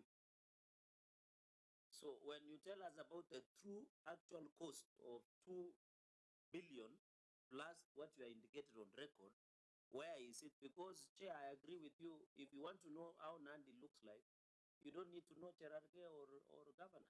You need to look at the financial statements. It should speak to itself. So, Chair, where does the governor get this true actual spending on? And of course, I'm aware there were issues with the payroll, and it is matter that is under investigation by the ESCC. But the true actual cost, this variance of 539 million, 630,971. And when, sorry for taking long, when you go to basic wages of temporary employees, you are paying 26,228,750 as per note number 9 in your financial statement. Even if you look at the audit query which come later, Chair, you can see, I think it was, sorry, just give me a minute so that I tie up my argument, Chair. When you look at audit number 6 on the reduction of employees and the spending the actual total cost, and even when you look at, Chair, sorry for I wanted to tie up, or even that were paid outside human resource integrated system. In the report, Governor, you paid through manual 85,202,776, and you paid casual payroll outside the human resource integrated system 70,338,749.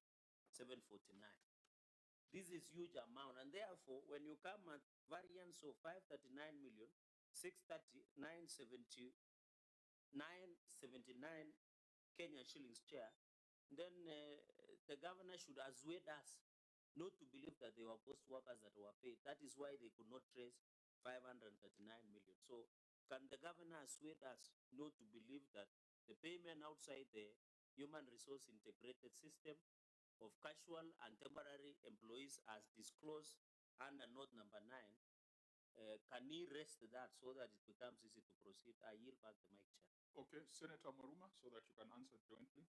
Yeah, thank you, Chair. Governor, you know, when I look at the query, have stated that the employee cost was 3.3 billion, but then upon recasting, the total employee cost came down to 2.8 billion. And in your explanation, you are saying that it's because there was late exchequer release, and so of the previous year, and so the payment for the employees was made in that particular year, so it hiked the employee costs. But I thought if there is late exchequer release, then that figure should appear as an employee payable. It should appear as a pending bill. Why should it appear here as a real cost to be paid for that particular year? I thought it should be a pending bill. And then again, I agree with the chair that where is the schedule, the evidence showing that employees were not paid in that particular year or the previous year and they were paid in that particular year. Hence that variance. So I think that needs to be explained better. Governor? Governor Chair, the 539 million is actually for 23-24. It's a figure for the previous year, not the year under audit. And that's what I'm saying. Yes. If it is for 23-24, yes. In 24-25, it should have appeared as a pending. Because the pending bills would be more because there was late exchequer release.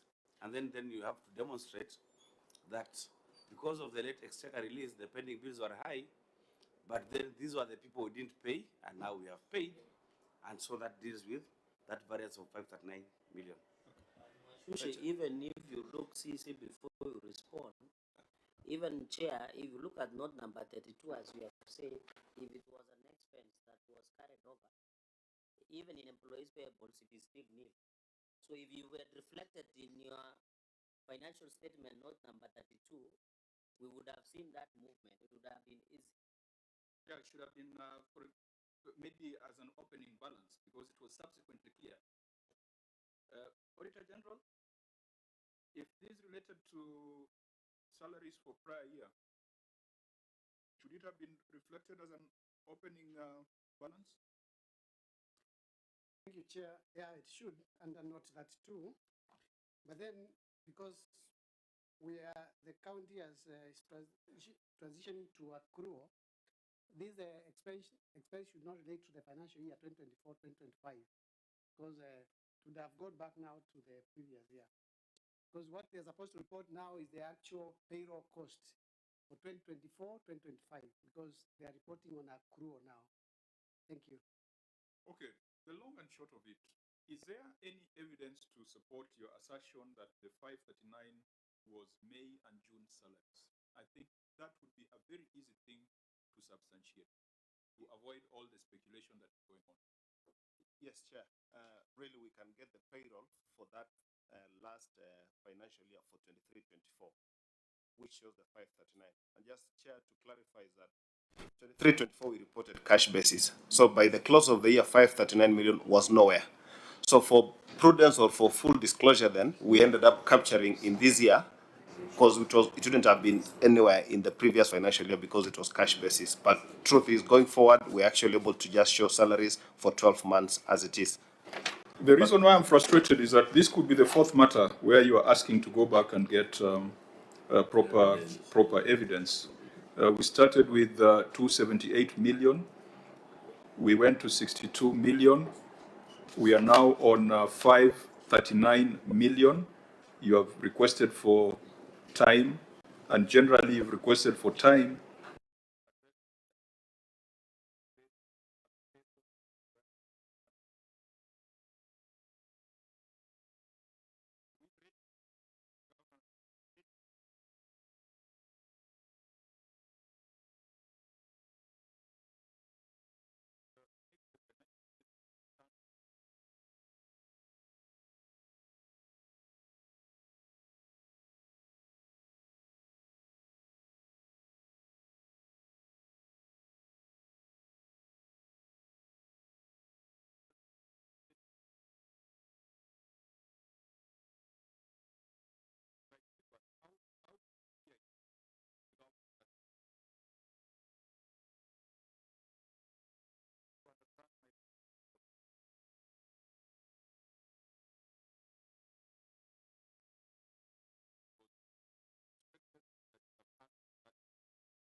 financial statement might not have been truly disclosed the true and accurate position of the entity. Chair, maybe we can still do another test of one or two in the employees' compensation, because this one on 539, I can see there are a number of issues on employees which was there in the previous year under review, the previous prior year matters, but now there are others on this financial year, Chair. I think because we are slowly getting frustrated, but that should not kill our spirit, because we've got a public duty to go through these reports. I think let's deal with one other issue of financial statements and then take a view from there. But it would also be important for us to spend a little bit of time on HR issues that are contained in this report. So, Auditor General, I think all the issues we have addressed, none of them has been cleared for lack of supporting documentation. So they remain outstanding. Let's look at these transfers from the County Revenue Fund. There where you had told us that the money that left the CRF is different from the money that got to the executive, and find out whether we can resolve that one. Inaccuracies in transfers from the County Revenue Fund. Thank you, Chair. Inaccuracies in the transfers from County Revenue Fund.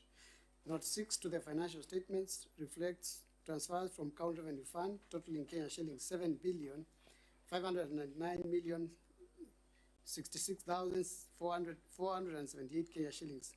That is made up of recurrent account of Kenya shillings 6,439,545,543 Kenya shillings, and development account of Kenya shillings 1,159,520,935. However, the financial statements of County Revenue Fund reflect transfers to the county government amount of Kenya shillings 7,733,771,378, resulting to an explained variance of Kenya shillings 134,704,900 Kenya shillings. In the circumstances, the accuracy and completeness of transfers from County Revenue Fund, amount of Kenya shillings 7,599,066,478 could not be confirmed. Thank you, Chair. Governor, and again the page number, because you've skipped a few pages. Page 6. Okay, proceed. The variance of Kenya shillings 134,704,900 arose as a result of mispresentation in the County Revenue Fund. The actual transfer is as detailed in Note 6 of the Nandi County Executive financial statements. The transfers in the County Revenue Fund included transfers of self-reporting units, which ideally should be independent. The actual transfers were made directly to the respective funds, as shown below, with Flocker 62,500, 62,500,000, emergency 39,895,600, KUSP 32,309,300, totaling up to 134,704,900. The extract of the financial statements is attached in Annexure 6. The audit was concluded. Sorry, that's the auditor's conclusion. Yeah, that paragraph is the auditor's conclusion, isn't it? Am I right? Yes. Yeah. So you just stop there. So, Auditor, Annexure 6, does it address the concern?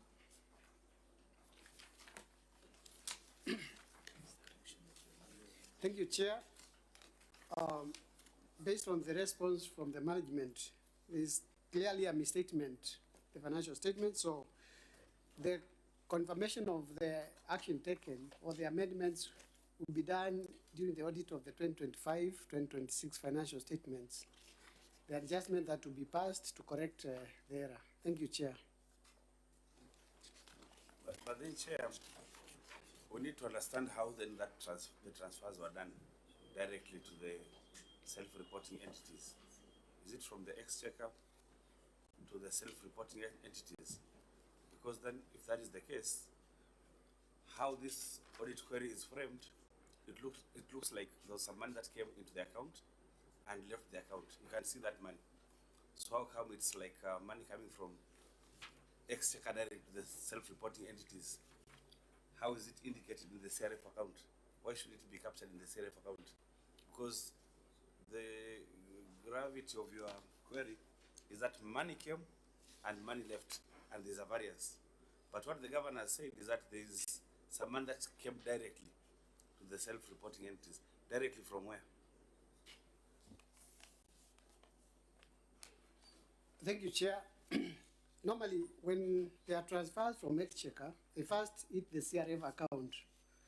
Then the CRF is supposed to transfer to the county assembly, the county executive, and other self-reporting entities, not directly from Exchequer to self-reporting entities. Thank you, Chair. And that's why I'm asking, if there was that view of money coming into the CRF account from Exchequer, and it left the account, you must have that visibility, that this money that came from the Exchequer to the CRF account, and it left and went to different entities. Why do you make this conclusion of this variation, 134 million? Because like you're saying, there was less money that came into the CRF account, and there's more money that left the CRF account. Is that my reading of your query? Thank you, Chair. What we are comparing here is the amount reflected in the CRF as transfers to the county executive, and the amount reflected in the county executive as amount received from CRF. The two amounts should tally ordinarily, but there was a variance between the two amounts as reported. Now, members, the governor has referred to mispresentation. Mispresentation. Is that the word that you have used? Mispresentation, which is an admission that the financial statements were not prepared properly. Because that breakdown that you shared, perhaps we should have seen those transfers directly rather than having the bulk of amount going to the executive. But looking at the report on the County Revenue Fund, that misrepresentation is not only limited to transfers to the executive. Even transfers to the county assembly has been queried. Now, let's because of time, let's just pick that matter in the CRF report. Auditor General, the inaccuracies in transfers to county assembly in the CRF report, was that resolved? Just look at it quickly. Tell us if it was resolved, then we can say they are taking measures. If it's unresolved, then we know that there's a serious problem in the county. Members, I was just looking at the report on the County Revenue Fund, because this matter that we are dealing with has also been reported in the CRF financial statement. And in there's also a problem with transfers to county assembly, where there's an unexplained variance of 35 million. That's paragraph number 2. There are misstatements in exchequer releases, inaccuracies in transfers to county assembly, and inaccuracies in transfers to county executive. That's the one we have been dealing with, the one of transfer to county executive. Auditor, in your view, the inaccuracies in transfer to county assembly, was the 35 million explained? Thank you, Chair. On the issue of inaccuracies in the transfers to county assembly, management concurs with the audit observation and highlighted that the cause for variance as erroneous misposting. So there is also an error there. So we have not resolved the issue. The issue was not addressed under CRF financial statements. So there was an error in your transfers to the executive, an error in your transfer to county assemblies, and obviously an error in the transfer to self-reporting units. And again, I will keep asking you this because you left us in the Senate and we wished you well in the county. Are you not worried about these errors, Governor?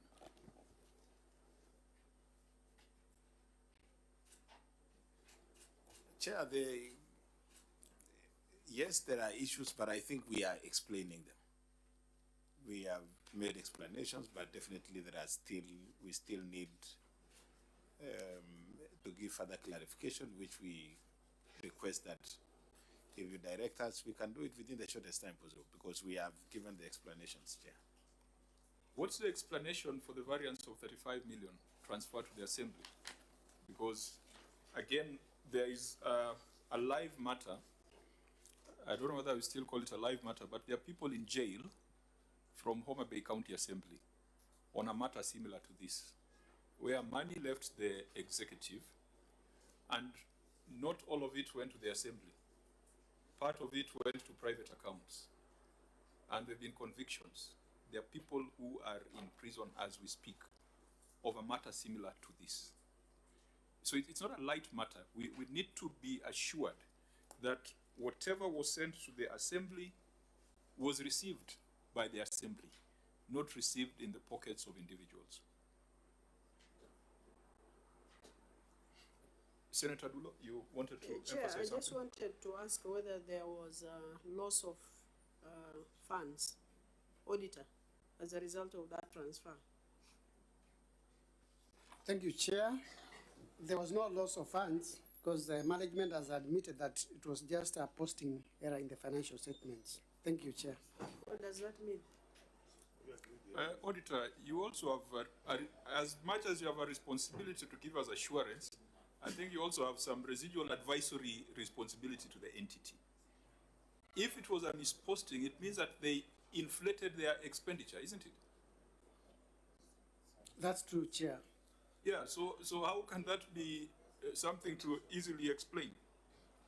Because numbers must balance. So if you say you sent 35 million more, Yes. and yet you didn't send 35 million more, so where is that 35 million? Chair, I was commenting about the issue of loss because without evidence, you cannot say that the money went to somebody's pocket outside the what was budgeted for in the county. The evidence we have are these financial statements. One financial statement says 766 million was sent to the Assembly. Another financial statement says only 731 million was received by the Assembly. And therefore there's a variance of 35 million. What do we call that 35 million? Thank you, Chair. This, as explained, is a misclassification. According to their response,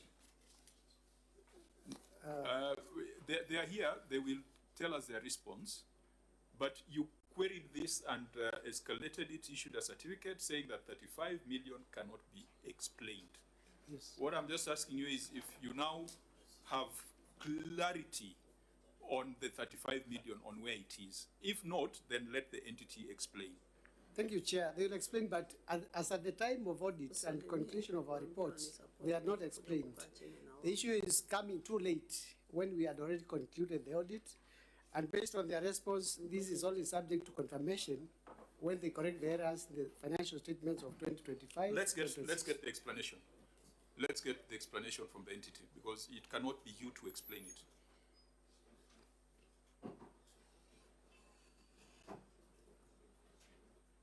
So, Governor, just to contextualize it, from your financial statements, which we restrict ourselves entirely to the financial statements so that we don't bring in extraneous issues. From your financial statements, you transferred 766 million to the Assembly.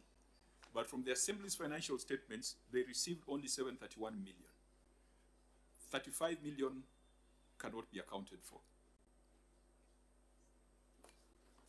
Chair, let me ask the Chief Officer to give us an explanation on that. Chief Officer? Thank you, Chair. Through His Excellency the Governor, the true position is the amount that you transferred to County Assembly is as captured. Mention the amount. The amount that you transferred to County Assembly is 731,630,547. What about what you have in note 13 to the financial statements? What we posted as 766 included a figure of 350 million, which was indeed a transfer to FLOCA program, and we have as evidence in the CRF bank statement. 350 million. 335. Sorry, 35 million. Sorry. We want you to be clear. The note 10 that is referred to by the Auditor General indicates you sent 766 million. Could you explain that?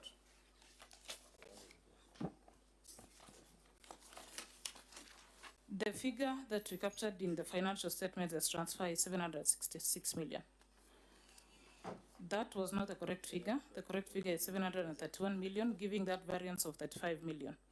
This was an error of misposting, as we explained to the auditors, and the figure can be traced to 35 million being transferred to a self-reporting unit, that is FLOCA.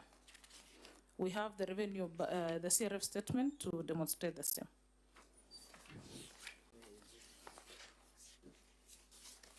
So that could be the 6th error we are dealing with today on the financial statements. I wish ISPAC was here. And even misstatement in even CRF number 1, the variance of 567,884,336. From the disclosed, there was a variance even from the National Treasury. Then there's this one that 35 million inaccuracy transfer to County Assembly. And then the interrelated relative to this, to the main certificate of executive of 134 is reappearing in number 3. So these errors and misstatements or misclassification is becoming too much. Sorry, and the governor is not assuading us from believing that there is a problem. So let's go back to that note again. I'm sorry, I said note 10, but it's note 13 in the CRF. Note 13, which breaks down transfers to County Assembly, which is clearly stated as 766, which you have admitted also was erroneous.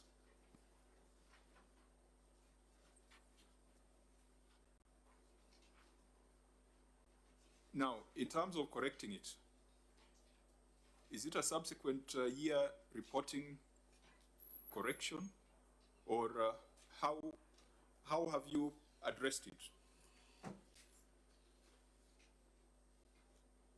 Because you're explaining that no, it ought to have been 730. It ought to have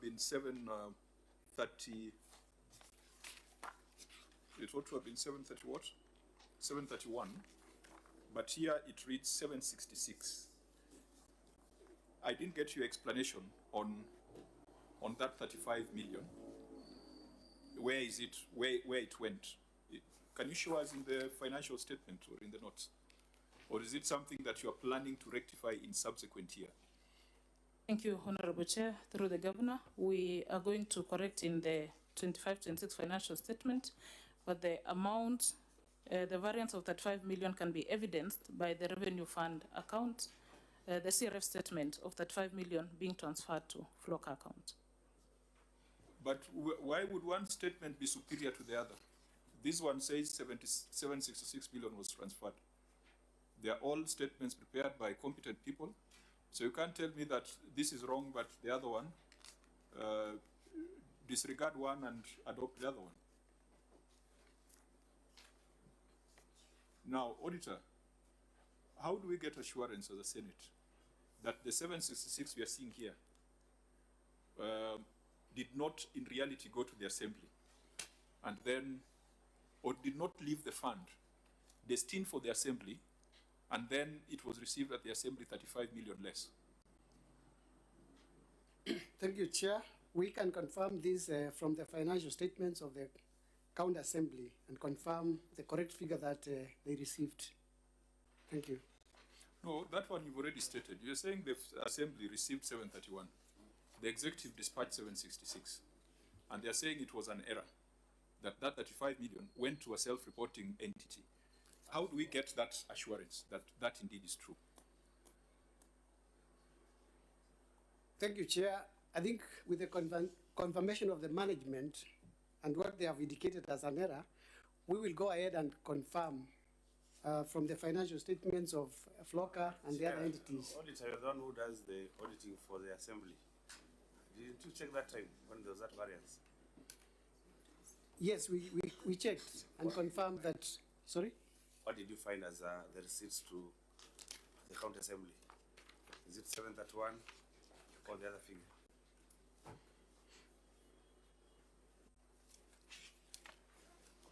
Honorable Chair, let me state that we did confirm, and from the audit point of view, what we usually do, we compare the two financial statements and raise a concern on the unreconcilable differences, and that is why we raised the audit observation. So the observation is complete. That finding is complete. As at now, there's still variance. Yes. Yes. Okay. And Governor, it was your assertion that that 35 million went to which fund? The FLOCA, climate.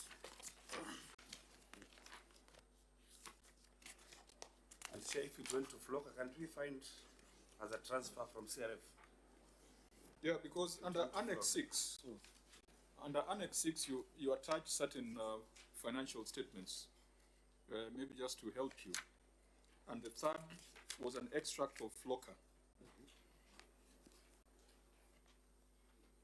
And in that extract of FLOCA, you are demonstrating the 62.5 million, which I think was reasonable in the earlier query. So where is this 35 million? Because we are looking at an extract of Statement of Financial Performance for Nandi County Climate Change Fund. Under Appendix 6, Annexure 6, the financial statements that were submitted by the government. Because that 62.5 had already been fully accounted for by the governor in the earlier query. So what about this 35 million?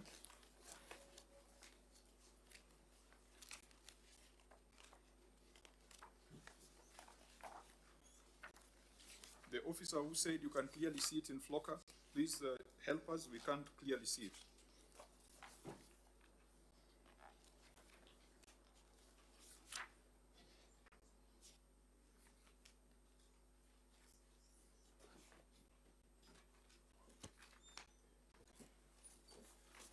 To the Governor Chair, in our CRF statement, and you look at, and I'll share shortly with you, just in case you don't have a copy there.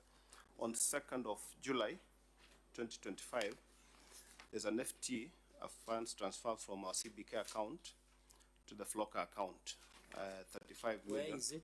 Through the chair. I will share what I have here briefly. No. We are not taking new evidence unless the chair directs. Is it part of your annexures? Whatever you're reading. We made reference to it. But this is a statement I've just asked to be printed out. Is it part? I was referring to Annexure 6, which the governor tabled under oath, which is the evidence before us. What you're referring to, is it part of Annexure 6? Annexure 6 is a product of the statement, the bank statement. So I just went for a further detailed bank statement to explain what we have in Annex 6. Chair, out of curiosity. But the chief officer said we would see it in the financial statement, yes, not the bank statement. Yes, and that's why I brought you to where your financial statements are. So, because remember, the 62.5 million has been accounted for under the 134 million query, which you are provided a detailed breakdown of the three: Nandi Climate Change Fund, Nandi County Emergency Fund, and County Government of Nandi Kapsabet Municipality, which sounded reasonable to explain the earlier question. But now you have said that this variance in transfers to the assembly, we will be able to see it in the financial statements of the Climate Change Fund. So show it to us, because we can see 62.5 million, which explains the earlier query.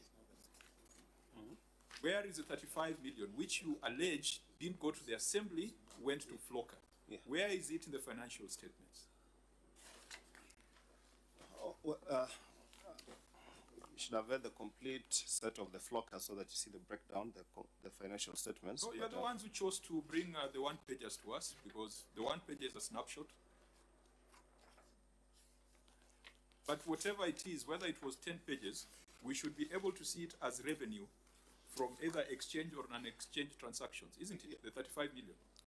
Yes, so Chair, what you see on the flocker is a sum total made up of several transfers for flocker. That's why then my bank statement then has the breakdown of which so 35 is the 35 indicates, million part of the 62 million? Yes, as shown on the statement. And that 62 million was used to account for 134 million. Correct. In the prior query. But that is still flocker funds, right? No, 134, you accounted for 134 by saying you sent money to flocker, you sent money to the municipality, and you sent money to the emergency fund. Correct. And we accepted that explanation. Correct. So you can't use the same explanation for the 35 million unless we see a transfer of 35 million in this financial statement. That flocker.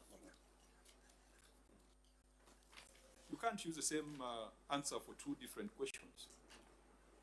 Unfortunately, this is money. This is not theory. Because, Chair, the accuracy of financial, and that is why I asked the first question, is the governor running away from the financial statements? Because if what is in the financial statement, the CCM does not believe is the true accurate position of the entity. And interestingly, Governor, your CC is like carrying Wakenya. He has more information than you. I thought he should have given this information when you are sitting to prepare this information. I thought that should be the position. In this case, he could be carrying the wrong Wakenya because we are not getting the right answers. Because, Chair, so CC and Governor, do you want us, so are we disregarding what Chief Officer of Finance said and then go for your bank statement? Yet it cannot be tabled now because, Chair, I'm on what the Governor refers as in Annexure 6 on flocker emergency and KSUP. And I've seen 62.5 million as other income, but it is not reflective of what the CCM is going through in the bank statement. Yeah, so CC, what are you trying to tell us from the bank statement? Maybe we should give you an opportunity, but be factual and brief.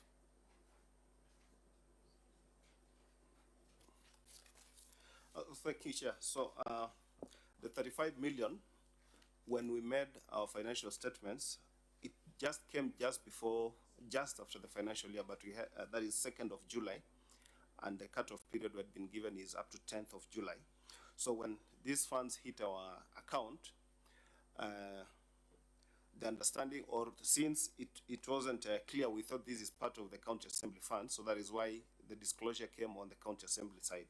But with more information coming, that is why on the response that we are giving is that this has then to be restated to show that county assembly is 731, not 766, and the flocker funds should reflect this amount of 35 million, and that is an item that what were you are referring to some documents which had said we are not going to admit. What would have been their value in terms of explaining this matter? Because I know we didn't give you an opportunity.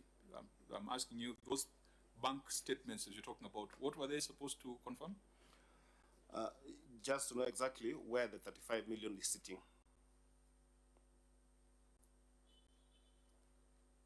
And you mentioned a date in July. Yes, 2nd of July, 2025. The disbursements to the county assembly, Governor, and maybe now we can go back to policy and practice. We would expect, if there's a budget that's been approved and that the county assembly ought to get, say, 600 and let's say 600 million, and all the money comes, you receive your full exchequer release. Do you allocate to the assembly fully as per their budget, or you make some considerations and you reduce their allocation? We give them their entire budget. You give them the entire budget? Yeah. So in this case, in this financial year, what was the budget for the county assembly? Was it 766 or 731? 731. And in terms of payment, are you able to, okay, maybe there's no strict control where if you have a budget of 731 and you use the same vote to pay 35 million more, maybe the system does not have that control of matching budget and expenditure. Reverend, if the budget for the assembly was 731 and it's already been captured, and then they were to transfer 766, 35 million more, the system allows that? Chair, they cannot transfer money without approval from control of budgets. And the control of budget has to check what the budget, what the amount in the budget and the amount that they are transferring. So the control of budget is the one that checks whether what they are transferring and what was approved they are tallying. If they are not tallying, they cannot be transferred. Okay, Governor, I'm seeing we are getting to that time where the House sits usually at 2:30, and we try to tie our meetings to that 2:30 timing.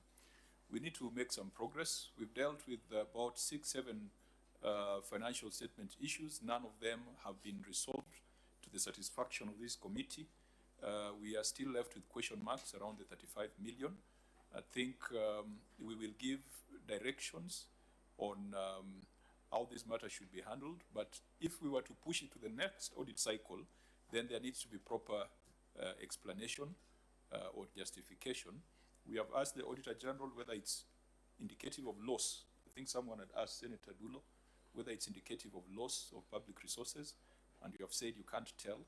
But I've also given you a live example of a county where such operations were used to steal public resources.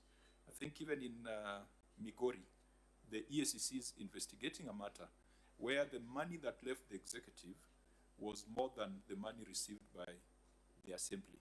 And there was some firewall in between where money got lost. So I hope this is not the case. And members, we can apply our minds to it. And if the auditors can tell us they're satisfied, it's okay. If they're not, then it can be investigated along Homa Bay, Migori, and a few other cases where the transfers do not make sense. If you allow, in the next few minutes, we just deal with 1 or 2 HR issues and maybe take a view on how to deal with the residual matters. Honorable members, we can proceed to, we can get out of the County Revenue Fund statement and go back to the county executive statement.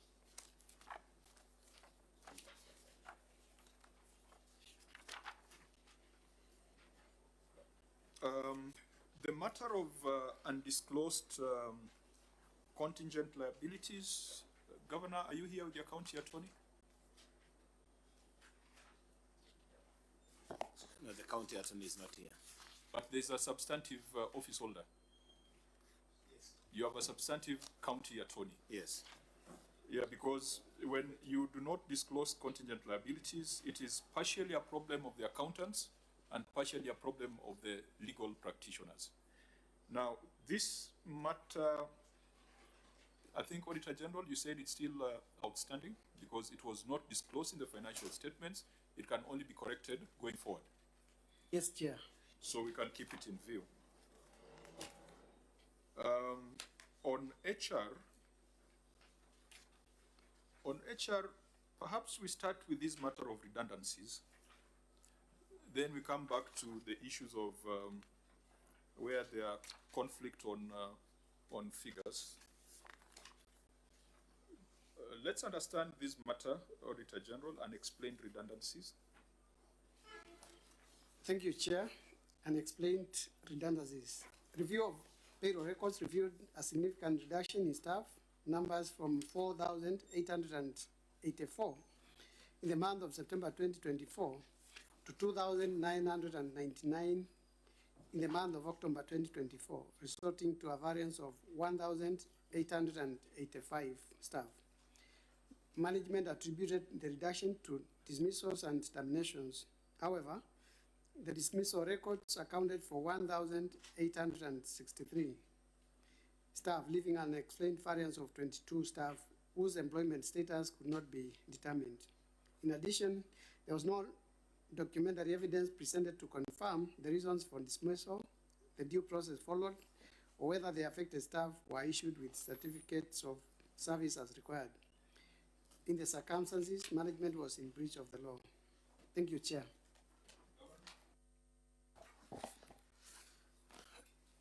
The management. Sorry, just the page number because 17. Page 17. Yes, you may proceed.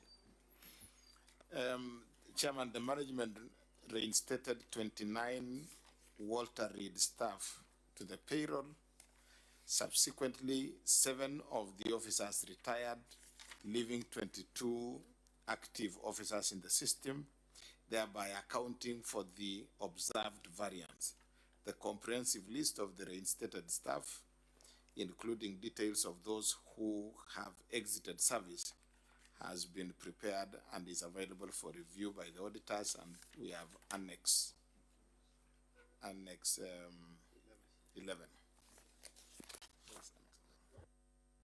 If you read the second last sentence of the auditor's observation,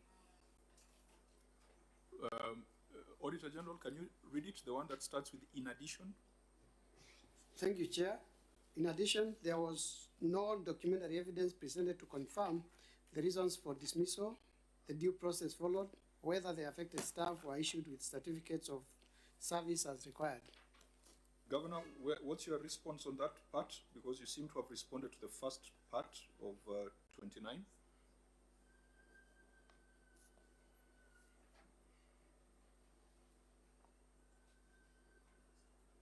Do we have anything on record to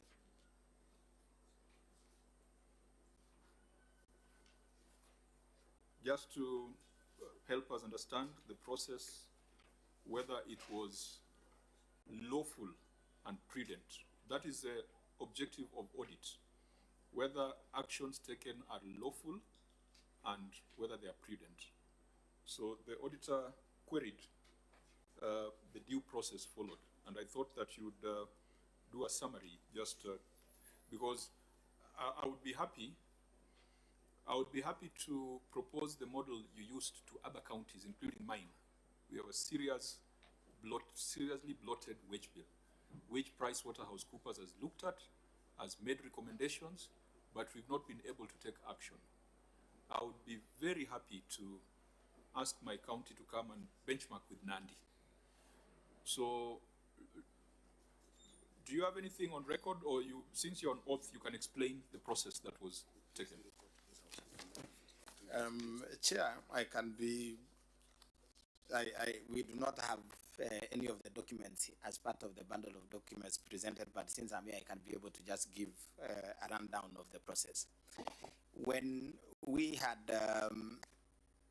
a national wage bill conference in our, nationally we were participants as counties, and the whole discussion around the runaway wage bills and what contributes to the runaway wage bills within counties was shared with us through the through the conference.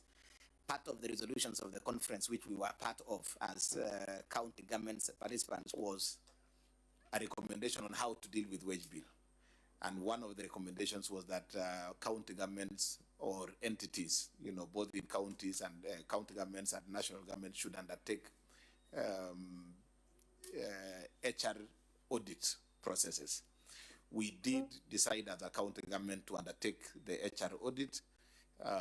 We had the option of engaging some of the government entities or human resource consultants.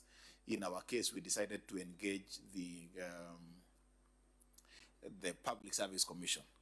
We did engage the Public Service Commission. They came to the county. They did HR audit. through the process and gave us a report.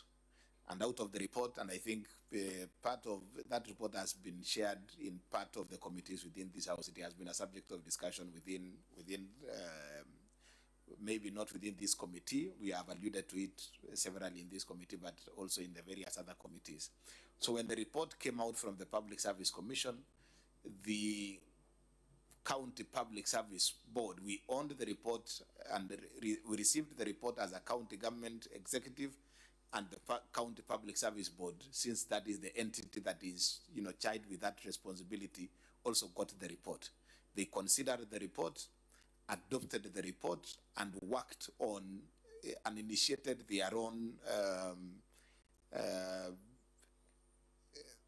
process of adopting the report and implementing the report.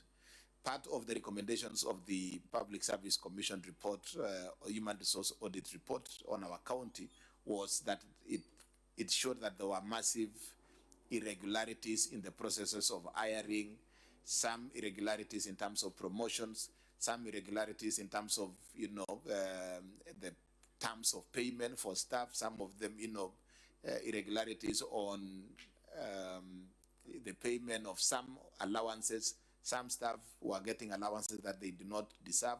Others were missing some allowances that they deserve. So there was a whole report that captured that. But at the center of that report was the flawed or the hiring processes that were irregular. And the recommendation by the Public Service report that was adopted by the Public Service Board was to undertake, the termination, so that then a fresh process that, abides by the law was undertaken. So the Public Service Board did the process of termination.